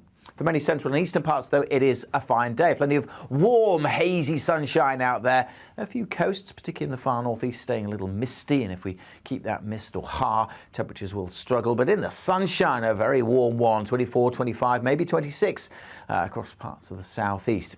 Cooler with the wetter weather further west, which will get pretty heavy this evening for Wales and especially Northern Ireland. Some downpours here. That rain spreads across much of Scotland through this evening. The risk of some heavy showers and even some lightning across East Anglia and the southeast through the evening. But you can see it all shifts away pretty rapidly to the north. So for many of us, most of the night will be dry once we've lost those evening downpours. Temperatures down to 10 or 11 Celsius in most towns and cities. Another fine day for quite a few of us on Wednesday. A few showers through the night and early on across the far northwest of Scotland and for Northern Ireland, but they also tend to zip away. And a brighter day generally for Northern Ireland tomorrow, West Wales, southwest England, more sunshine. And for most it is a day of hazy sunshine and, although not as warm as today, still pretty warm. Temperatures widely in the high teens or low 20s, maybe 24 across the southeast. Again, a little cooler around some coasts. And again, the potential later on for some heavy rain to come into Northern Ireland and the risk of thunderstorms drifting up from France over parts of England and Wales, and the potential for some really heavy ones for a time through tomorrow evening across East Anglia and the southeast. Bye for now.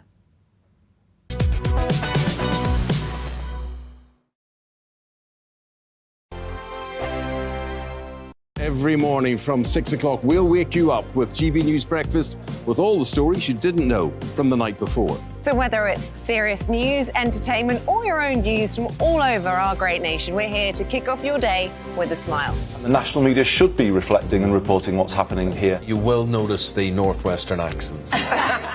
Whether you're with us on TV, radio, or online, every morning, it's breakfast from 6 a.m. Hope you can join us. On radio, they call it the drive time slot, 4 p.m. until 6 p.m. as listeners head home. It's that part of the schedule when the dust of the day's events begin to clarify, and we try to make sense of it for you. Brazier is drive time for radio and TV. It's fast, it's punchy, it's opinionated, there's a Brazier angle and a little bit of levity. That's the question. That's 2 questions, actually. That's Brazier, Monday to Thursday, 4 till 6 on GB News.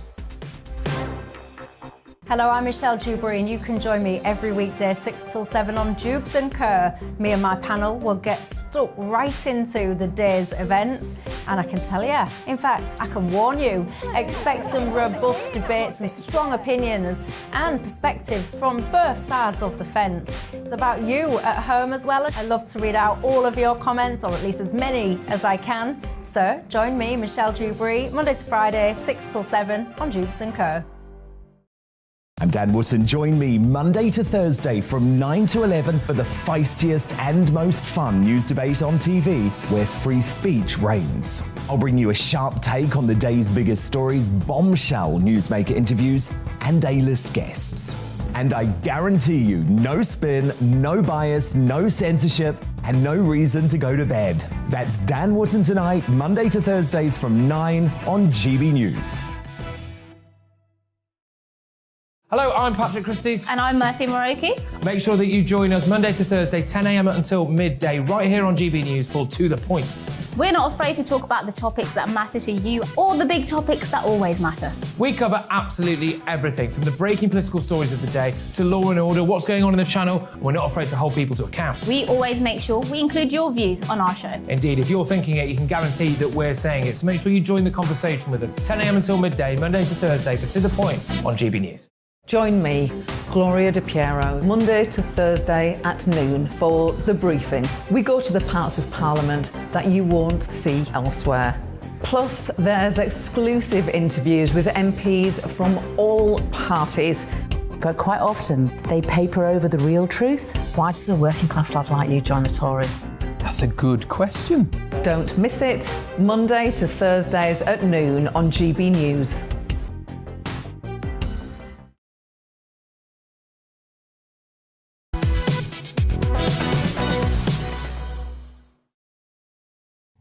Good morning, it's 11:25 and this is To The Point with me, Mercy Moroki and Patrick Christys on GB News. We're live on your TV, online and radio this morning. Yes, we are. Now, in case you haven't heard, OK, I'm raising money for a great cause. Now, this money is going to Mind, the mental health charity. We're doing it in conjunction with a lad called Nathan Dunn, who's walking from John O'Groats to Land's End barefoot. And we are basically rattling the can day in, day out to see if we can raise 50 grand. Now, you beautiful people, we've just surpassed, there it is, £12,500. And I've actually got, well done, everyone, that's a few hundred quid already we've had in the last hour. And I would just like to do a couple of personal shout-outs on this, actually. So we've got David, thank you very much, David. Gary's lobbed in 30 quid. Heather's given us a tenner. Thank you very much, Heather. Great to have you on board. All of this stuff. Helen as well, lest we forget Helen with 20 big ones. Thank you so much. Now, look, all of this at the end of the day is really obviously to raise money for a mental health charity.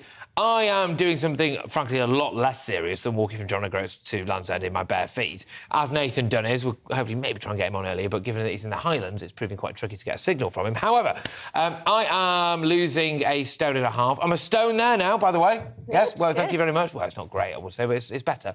A stone and a half. In 2 months, so I've got 3 weeks to lose half a stone, right? I think that's doable, people. And then, yes, I am getting my kit off on stage with the Dream Boys, which is male strippers, as I'm sure you're all aware. Yes, believe it or not, it has already sold out. Not for me, though, I imagine. And look, basically, let's try and, if we can, justgiving.com/fundraising/Challenge Christys, justgiving.com/fundraising/Challenge Christys. If you can, please just give a couple of quid and let's save lives. Yes, well, now Blackpool forward Jake Daniels has ended decades of silence within men's English football to become the first player to come out as gay since Justin Fashanu in 1990. Over 30 years ago, Daniels only made his senior debut for the club this month, but the 17-year-old is ready to act as a role model for others in the game. He stated he's been aware of his sexuality from an early age, but feels comfortable enough now to come out. I think this is great news. You know, he said, basically, for a long time, I've thought I would have to hide my truth because I wanted to be, and now I am, a professional footballer. Since I've come out to my family, my club and my teammates, that period of overthinking everything and the stress it created has gone. And this is, look, for a very, very long time. So Patrice Evra, actually, off of Manchester United and to a lesser extent Juventus, gave him a really insightful podcast. He said every single team he's ever played in, he said anyway, there were at least 2 players in there that were gay, right? And yeah, there is such a stigma. And I can understand why, because for a long time from the terraces you would have things shout, you know, gay was used as a slur, right, as a slur. But I hope we've moved on now, and it seems like maybe we have, actually. Yes, well, I hope so. Sports commentator and friend of the channel, Ada McGee, can join us now to actually discuss this. We mentioned Fashanu there, and it was a very tragic case, wasn't it? This was back in 1990. Sadly, ended up committing suicide not long after he came out as gay himself. Do you think there is that plays on some players' minds when they're considering if to come out as gay? Yeah, Mercy, I think there's a lot to consider. Football is a tough and unforgiving sport at the best of times. There's a lot of insecurity around players getting in the team. They're worried about players being signed. They're worried about their contract being renewed. They're worried that even if they play well, is the club going to have enough money to retain them for the next season? I'm not necessarily talking about the Premier League here, where it's even more competitive, but even lower down, even in League One and League Two, there are all sorts of pressures that influence a player's mindset and their mentality and even their mental health to some degree. So whether a player would choose to invite the extra scrutiny on himself by coming out as gay is something I think they would have to consider long and hard. As regards Jake Daniels' case, well, with respect, this is a player who is 17 years old, he's making his way in the game. I doubt very much, given that he's made one appearance for Blackpool and he was largely unknown until this time yesterday, that his case will prove a trailblazer. Yeah. I mean, it can't hurt. It can't do any harm, of course. But I think we're still somewhere off the time where we're going to see a top six England international, maybe one of the players from the top elite clubs around Europe coming out. No, great. I mean, look, we're going to ask you more questions about the more serious nature of this, of course. But it is a really interesting point that you've hit on there, Eddie, because I remember having this chat with a couple of Premier League footballers actually a couple of years ago, saying they were of the opinion that if someone did come out in the Premier League, it could actually be, or not only obviously would it be a good thing just generally, of course, but it could be a really good thing for them, dare I say, financially as well, because you become, you are the pin-up, as it were. You're the first one, and there are a lot of marketing opportunities, etc. I'm not trying to diminish the how difficult it is to come out as gay. What I am saying is there is that side of it as well, isn't there? Absolutely, yeah. I mean, it could be quite lucrative to the first person who comes out, but I still think, even with that in mind, it's a hell of a lot to consider. I mean, it's a completely different thing altogether, but we always waited for the first British player to win Wimbledon. We always knew that it would be hugely lucrative for the person who achieved that. So different thing, because we're talking about sexuality here, but same principle in some ways. If the first person to actually come out, the first top level player, and I'm talking about somebody who plays for England, somebody who plays for Bayern Munich, Barcelona, Real Madrid, Man United, Arsenal, one of those clubs, then that would be a game changer. But the idea that there's going to be another annunciation next week, 3 more the week after that, a dozen the week after that. That isn't going to happen because they're still battling the stereotypes that endure in the dressing room, the great sort of intangibles that you can't really legislate against. You're never going to have quotas of gay footballers in teams. So, and quite rightly so, it should be about ability alone, but also with a manager, how do you know what a manager really thinks? They can come out with all the platitudes, same way as the Premier League do about human rights, but it didn't stop Newcastle United being taken over by the Saudi state.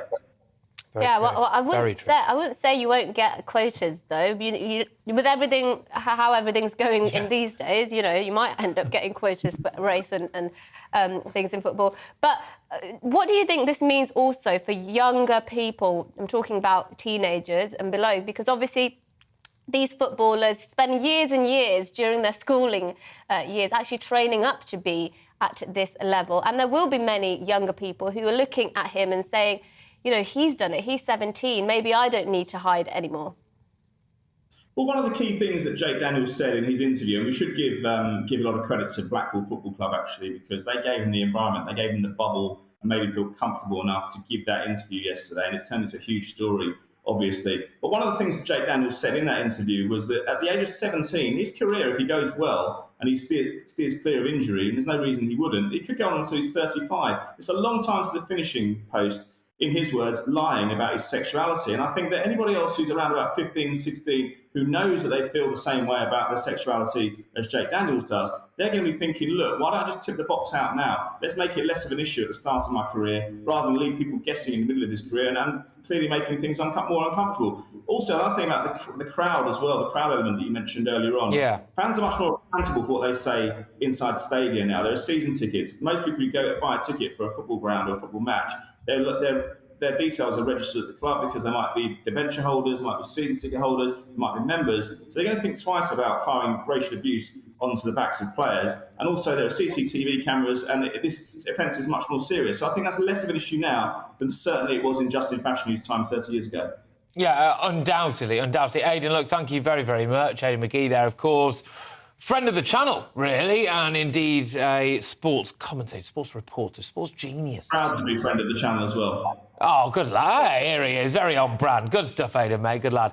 Also, we've got an extensive property portfolio, which he doesn't like to go on about. But anyway, right, after the break... I'm still waiting for the first trans footballer. Do you think we'll have that anytime soon? I think there is a... don't quote... I know, I'm not going to get quoted. We'll look into it. Someone will end up clipping this if I get it wrong, so we'll move on. Yes, we'll move on. Anyway, right, after this up next, we'll be discussing, obviously, a very serious topic about dangerous dogs. Now, after a 3-year-old boy was sadly killed in Rochdale on Sunday in a, quote, devastating dog attack. Now, it seems to be happening more and more. I don't know about you, but I seem to be hearing about this rather a lot. But before we get stuck into that, we'll have a look at this morning's news.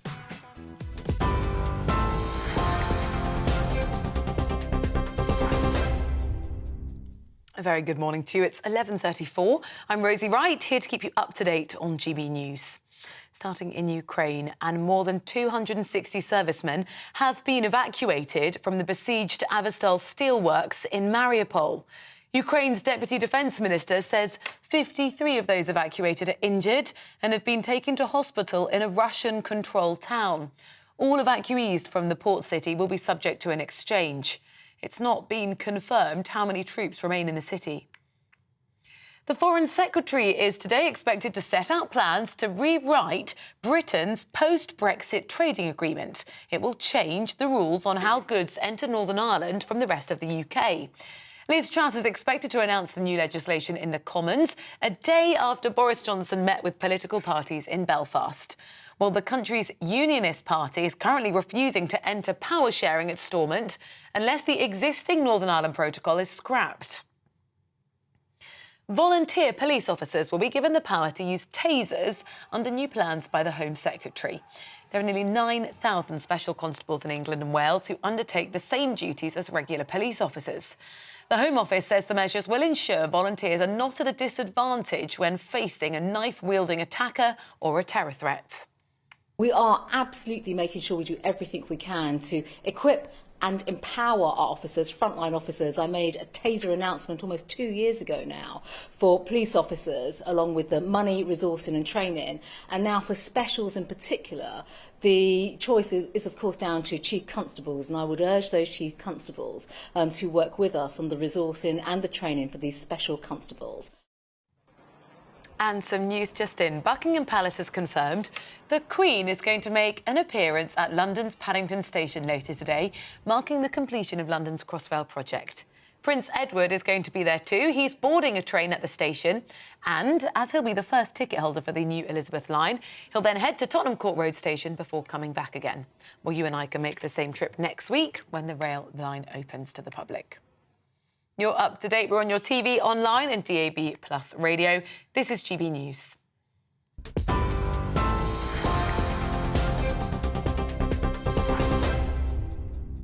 Direct Bullion sponsors the Finance Report on GB News for gold and silver investment. Here's a quick snapshot of today's markets. The pound is 1.25 to the dollar. The pound is 1.19 to the euro. And the price of gold currently stands at £1,467.60 per ounce. Direct Bullion sponsors the Finance Report on GB News for physical investment. Every morning from 6 o'clock, we'll wake you up with GB News Breakfast with all the stories you didn't know from the night before. So whether it's serious news, entertainment, or your own views from all over our great nation, we're here to kick off your day with a smile. And the national media should be reflecting and reporting what's happening here. You will notice the northwestern accents. Whether you're with us on TV, radio, or online, every morning, it's breakfast from 6 a.m. Hope you can join us. On radio, they call it the drive time slot, 4 p.m. until 6 p.m. as listeners head home. It's that part of the schedule when the dust of the day's events begin to clarify, and we try to make sense of it for you. Brazier is drive time for radio and TV. It's fast, it's punchy, it's opinionated, there's a Brazier angle and a little bit of levity. That's the question. That's two questions, actually. That's Brazier, Monday to Thursday, 4 till 6 on GB News. Hello, I'm Michelle Dewberry, and you can join me every weekday 6 till 7 on Jubes and Kerr. Me and my panel will get stuck right into the day's events, and I can tell you, in fact, I can warn you, expect some robust debates, some strong opinions and perspectives from both sides of the fence. It's about you at home as well. I love to read out all of your comments, or at least as many as I can. So join me, Michelle Dewberry, Monday to Friday, 6 till 7 on Jubes and Kerr. I'm Dan Wootton. Join me Monday to Thursday from 9 to 11 for the feistiest and most fun news debate on TV, where free speech reigns. I'll bring you a sharp take on the day's biggest stories, bombshell newsmaker interviews, and A-list guests. And I guarantee you, no spin, no bias, no censorship, and no reason to go to bed. That's Dan Wootton Tonight, Monday to Thursdays from 9 on GB News.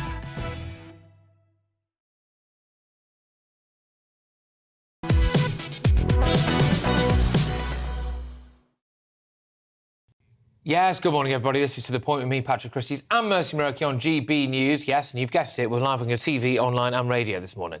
Yes, now a sad story this. A 3-year-old boy was killed in Rochdale on Sunday in what Greater Manchester Police say was a devastating dog attack. Officers were called by the North West Ambulance Service in the afternoon and rushed to the boy's aid, but sadly, they couldn't save his life.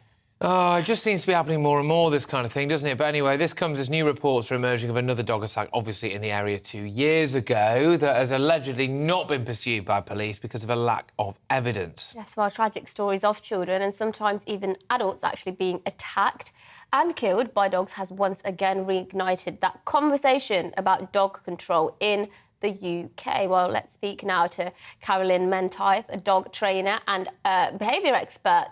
Thanks for joining us. Obviously, we're speaking under very tragic circumstances in this. I wasn't a dog owner until recently, and I've been posing this question as well more recently. You know, when dogs do this kind of thing, is it the dog or is it the owner? There's all kind of reasons why dogs will attack and dogs will bite, and it's very difficult to kind of generalise.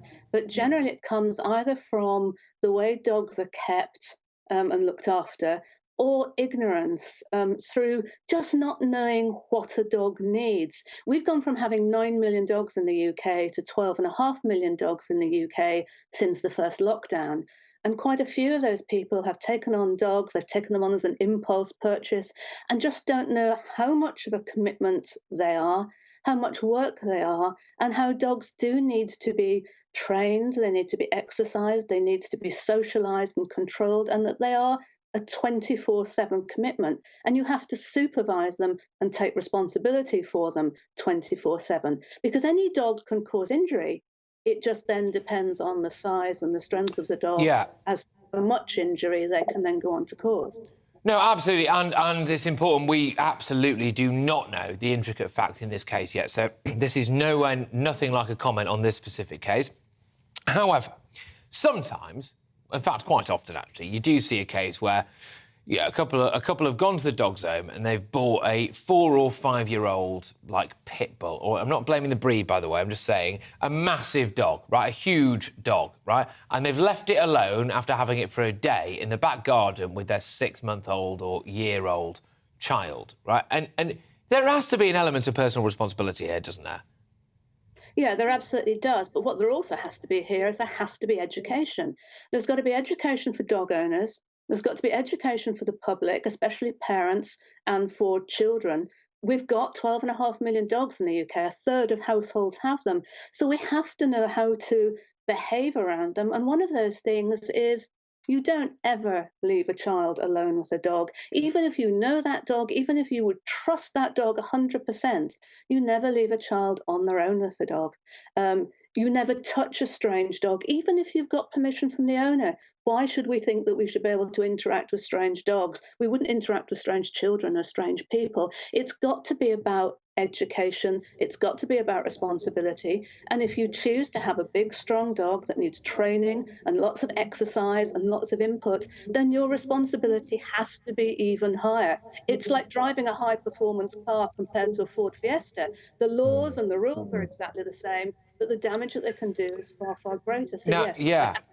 agree with you. It's personal responsibility, but it's education. People It is don't education. watch these Yeah. headlines. I do a thing on my Friday night show, Friday Night Feast, 7 till 9 p.m, cheeky little plug, but which is Dog of the Week. Right, I do Dog of the Week, and I try to rehome a rescue dog. Limited success so far, to be fair, but anyway.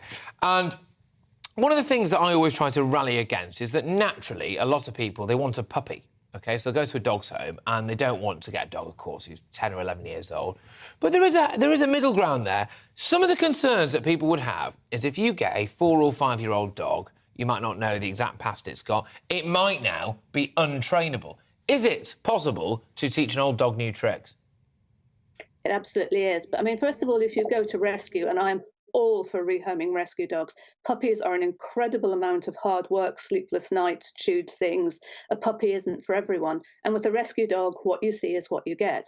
And if you go to a good rescue organisation, one of the members of the Association of Dogs and Cats Homes, you have a good chance that they will have fully assessed that dog with trained behaviourists who will be able to tell you as much about that dog as they possibly can. But then when they come home, you also have to learn about that dog, about that personality. And you always start slowly and carefully, and you give the dog the benefit of the doubt. We can't expect dogs to come in fully trained and understand what we want them to do. And a rescue dog, when they come into a new home, everything is new for them. They are stressed. They don't know these strange people. They don't know where they are. And this is just yet another change in already have been a quite confusing life. So we have to give them space, and we have to take responsibility for that. Well, Carolyn, thank you so much for speaking to us about all of that this morning. I think we can all agree that the most important thing if people want to buy dogs is to make sure it's all authorised. It's, you know, absolutely, to double check and double check and double check to make sure wherever they're getting the dog from is authorised. And yeah, it's good to hear that old dogs can learn new tricks. They can. I don't know if anyone at home's ever had this, but so personally, for my family, we would go to the dog's home. It's fine. I don't care if you have a particular breed or something. That's fine. And design a dog, but we'd always go to the dog's home. So you just get a bit of a mutt, really, which I actually prefer. But we had someone who lived down my mum and dad's road who they'd bought a dog. I think it was supposed to be something like a border collie or whatever. So they'd gone to a breeder, right, for a specific breed. Anyway, so it got to about like 6 months old, and they realised that they'd just been had, right? So it wasn't this breed at all.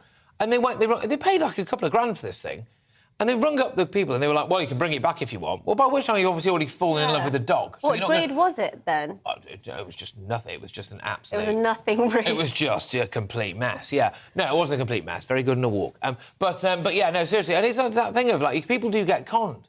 Yeah, I know, but I think you should really... So when I was getting a dog, the seller, it was through a private breeder, so I just knew I had to do all the necessary checks, and there are registers of breeders who do have licences to breed, and you have to double-check because it's tragic. Either the dog ends up being ill, or, you know, you just end up having a terrible time being a pet owner. Is your dog a pedigree? No. What is Poppy? She is a Shih Tzu. So she is a pedigree? Yes, I just... Right, okay. She's a teacup. Liar! No, sorry, no. But I like the way... And crucially, not dangerous. No one's ever been mauled to death by a Shih Tzu. She doesn't maul to death my shoes. OK, fair enough. Well, but I like the pedigree names, which is like... So, you know, when you get, like, a proper certificate. Yeah. My friend's dog's pedigree name was Windswept Pickle. Yeah, ridiculous, isn't it? Yeah. That is ridiculous. Yeah, Windswept Pickle, yeah, because they have to eventually run out of names. Anyway, we're moving on. All right, fine. So, another serious story now, of course. Obviously, we are, well, a more serious story than, obviously, the one that we're talking about there. So, a shift in tone, ladies and gents.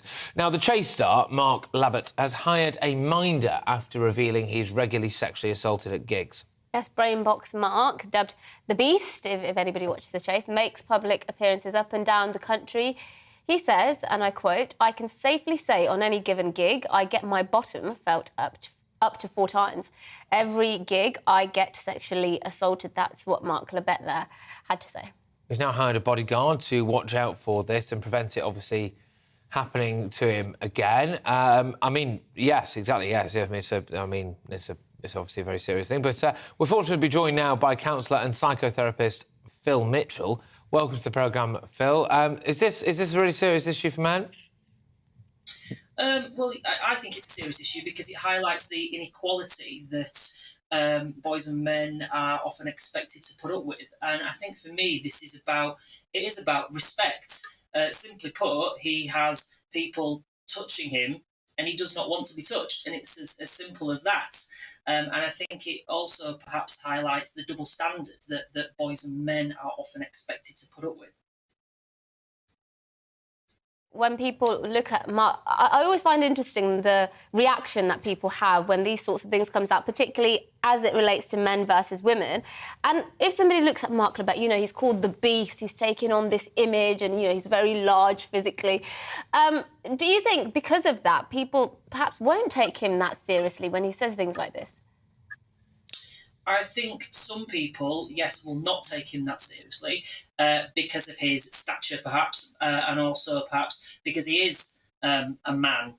But I think what we have to be highlighting here is about equality and about respect.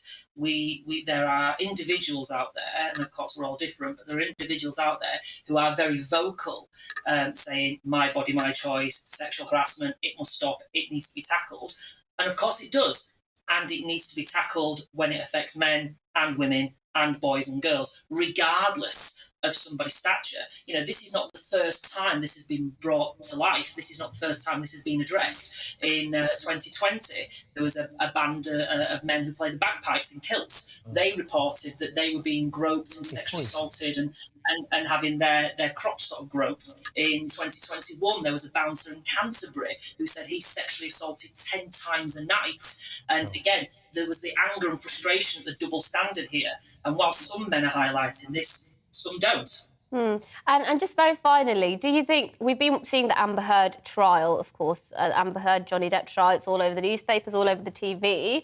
And do you think that's highlighted some of the issues relating to violence and sexual violence and domestic abuse and all that kind of thing, when it's the other way round, so to speak, so when it's perpetrated by women? Yeah, I think it has highlighted it. I mean, I think we have to be honest and say it's a very controversial issue that everyone's talking about and everybody's got very strong opinions on it. But yes, I think it has highlighted that boys and men can and do experience all manner of abuse at the hands of women and other men. And I think what we have to do as a society is accept that.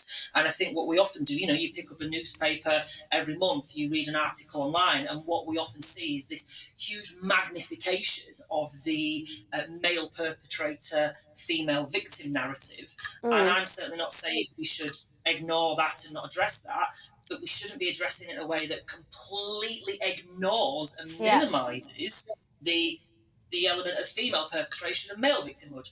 Yeah, I completely agree, and especially as, you know, we were talking earlier about male mental health, for example, and this feeds into things like that. So thank you so much for coming and speaking. And just, you know, I know we've been serious for a few minutes, so just very finally, your name's Phil Mitchell, right? I just wondered, do people, whenever you tell people your name, do they say, sorry, what? Yes, absolutely. And have you met Phil, the man who plays Phil Mitchell? I haven't met the guy, Steve McFadden, who plays Phil Mitchell, but I have met Ross Kemp, who played Grant Mitchell. That's great. That's close enough. It's like the tribute act, isn't it? I suppose if you stood next to him, you'd complete the set. But anyway, thank you very much, Phil Mitchell there. Cheers for joining us. Right, OK. So, anyway, right, now we're moving on. So I've been rattling the can all week, or for a couple of weeks, actually, and when we started the show, we were on... Basically, we've raised nearly £1,000 in an hour and 50 minutes. So, well, you have. Thank you very, very much. So, Nathan Dunn is still making his way down from John O'Groats to Land's End in the aid of the mental health charity Mind. And as always, of course, please donate.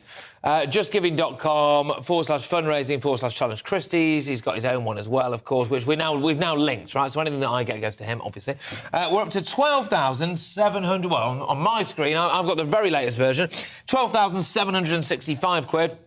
Quick little shout out. Radka, tenner, thank you. Carol, 20 quid. Becca gave a fiver. Audrey gave 30 quid. Thank you so much. It's all for a good cause. It's all for mental health. And let's save some lives, people, if we can. One more time, justgiving.com/fundraising/Challenge Christie's. Please, please, please, please, please, if you can, get in. Can we play the clip he sent us? Have we got a clip? Yeah, we've got a clip of he sent us to give us an update. My first proper on the bottom of my foot injury. Just stepped on something, I don't know what it was, in the grass, like a spike. It only made a little hole, but it went deep into my foot. And I can't put any weight on it now. So I've been limping like this like the past half an hour, trying to get to the top of this hill and then rest. Look, this is the reality of it, OK? We like to have a laugh on this show. I'm doing my bit by losing weight and then getting on stage with some male strippers. But here's a lad there, Nathan Dunn, who is actually walking barefoot. Setting the world record in the process. 26 miles a day on average he has to walk. So serious stuff. Yeah, he's in bits, bless him. Yeah, bless him. He did send us a picture of his feet, but it's nearly lunchtime, isn't it? So we probably won't show you those. Well, it looks like a bloke. It looks like a bloke who's walked barefoot for quite a while, to be fair. But look, justgiving.com/fundraising/challenge Christie's. If you can, I know times are tough, please do give us a few questions. Let's go to views. Yes. We've had quite a packed show, so haven't had much views come in. But I do want to read this one out because it's my favourite view we've had, I think ever maybe. It's from Bill. Bill says, "Good morning. Our country is an extension of our family. We protect each other and look after any member who needs help. If a stranger knocks on the door, we assess if he is genuine and give what help he requires, either by supplying it directly or by giving advice where to get it. That stranger may impress us and become close, lifelong friends. If we answer that knock on the door and are confronted by a crowd of people demanding that we feed and shelter them for as long as they want, what are we supposed to do?" So I think that really encapsulates, in a really lovely sort of parable, the dilemma many people face in terms of, you know, we are a country that's very hospitable, Absolutely. I would say, and we're very welcoming to people who are in genuine need. And that's not just me saying that. We have a very, very long record of taking in refugees. But sometimes, you know, you can't always open the door to everybody. Absolutely. Well, what a way to finish. Right, now, remember that tomorrow is your show, OK? It's the Wednesday show. It's a viewer-curated show. Get in touch, to the point, at gbnews.uk. Tell us what topics you want us to cover. There's loads of great ones there. Mercy said we're a very welcoming country. We are indeed. And indeed, we're going to welcome somebody else to the fray right now. She's sat just over there opposite me. It's Gloria Di Piero for The Briefing. You are a bunch of absolute legends. I'll see you tomorrow at 10 a.m. Hello, I'm Alex Deakin with your latest weather outlook. A warm, sunny day for many places today. In the west, though, it's a different story. Much more cloud here with the potential for some pretty heavy showers, especially later on. There's a big area of low pressure out west. It's not really moving very far, but it's throwing up this weather front, which is just going to drape itself across parts of Northern Ireland, West Wales, Western Scotland, the far southwest of England. So in this zone, quite a lot of cloud and at times some showers, which will turn heavy, particularly later on. For many central and eastern parts, though, it is a fine day. Plenty of warm, hazy sunshine out there. A few coasts, particularly in the far northeast, staying a little misty. And if we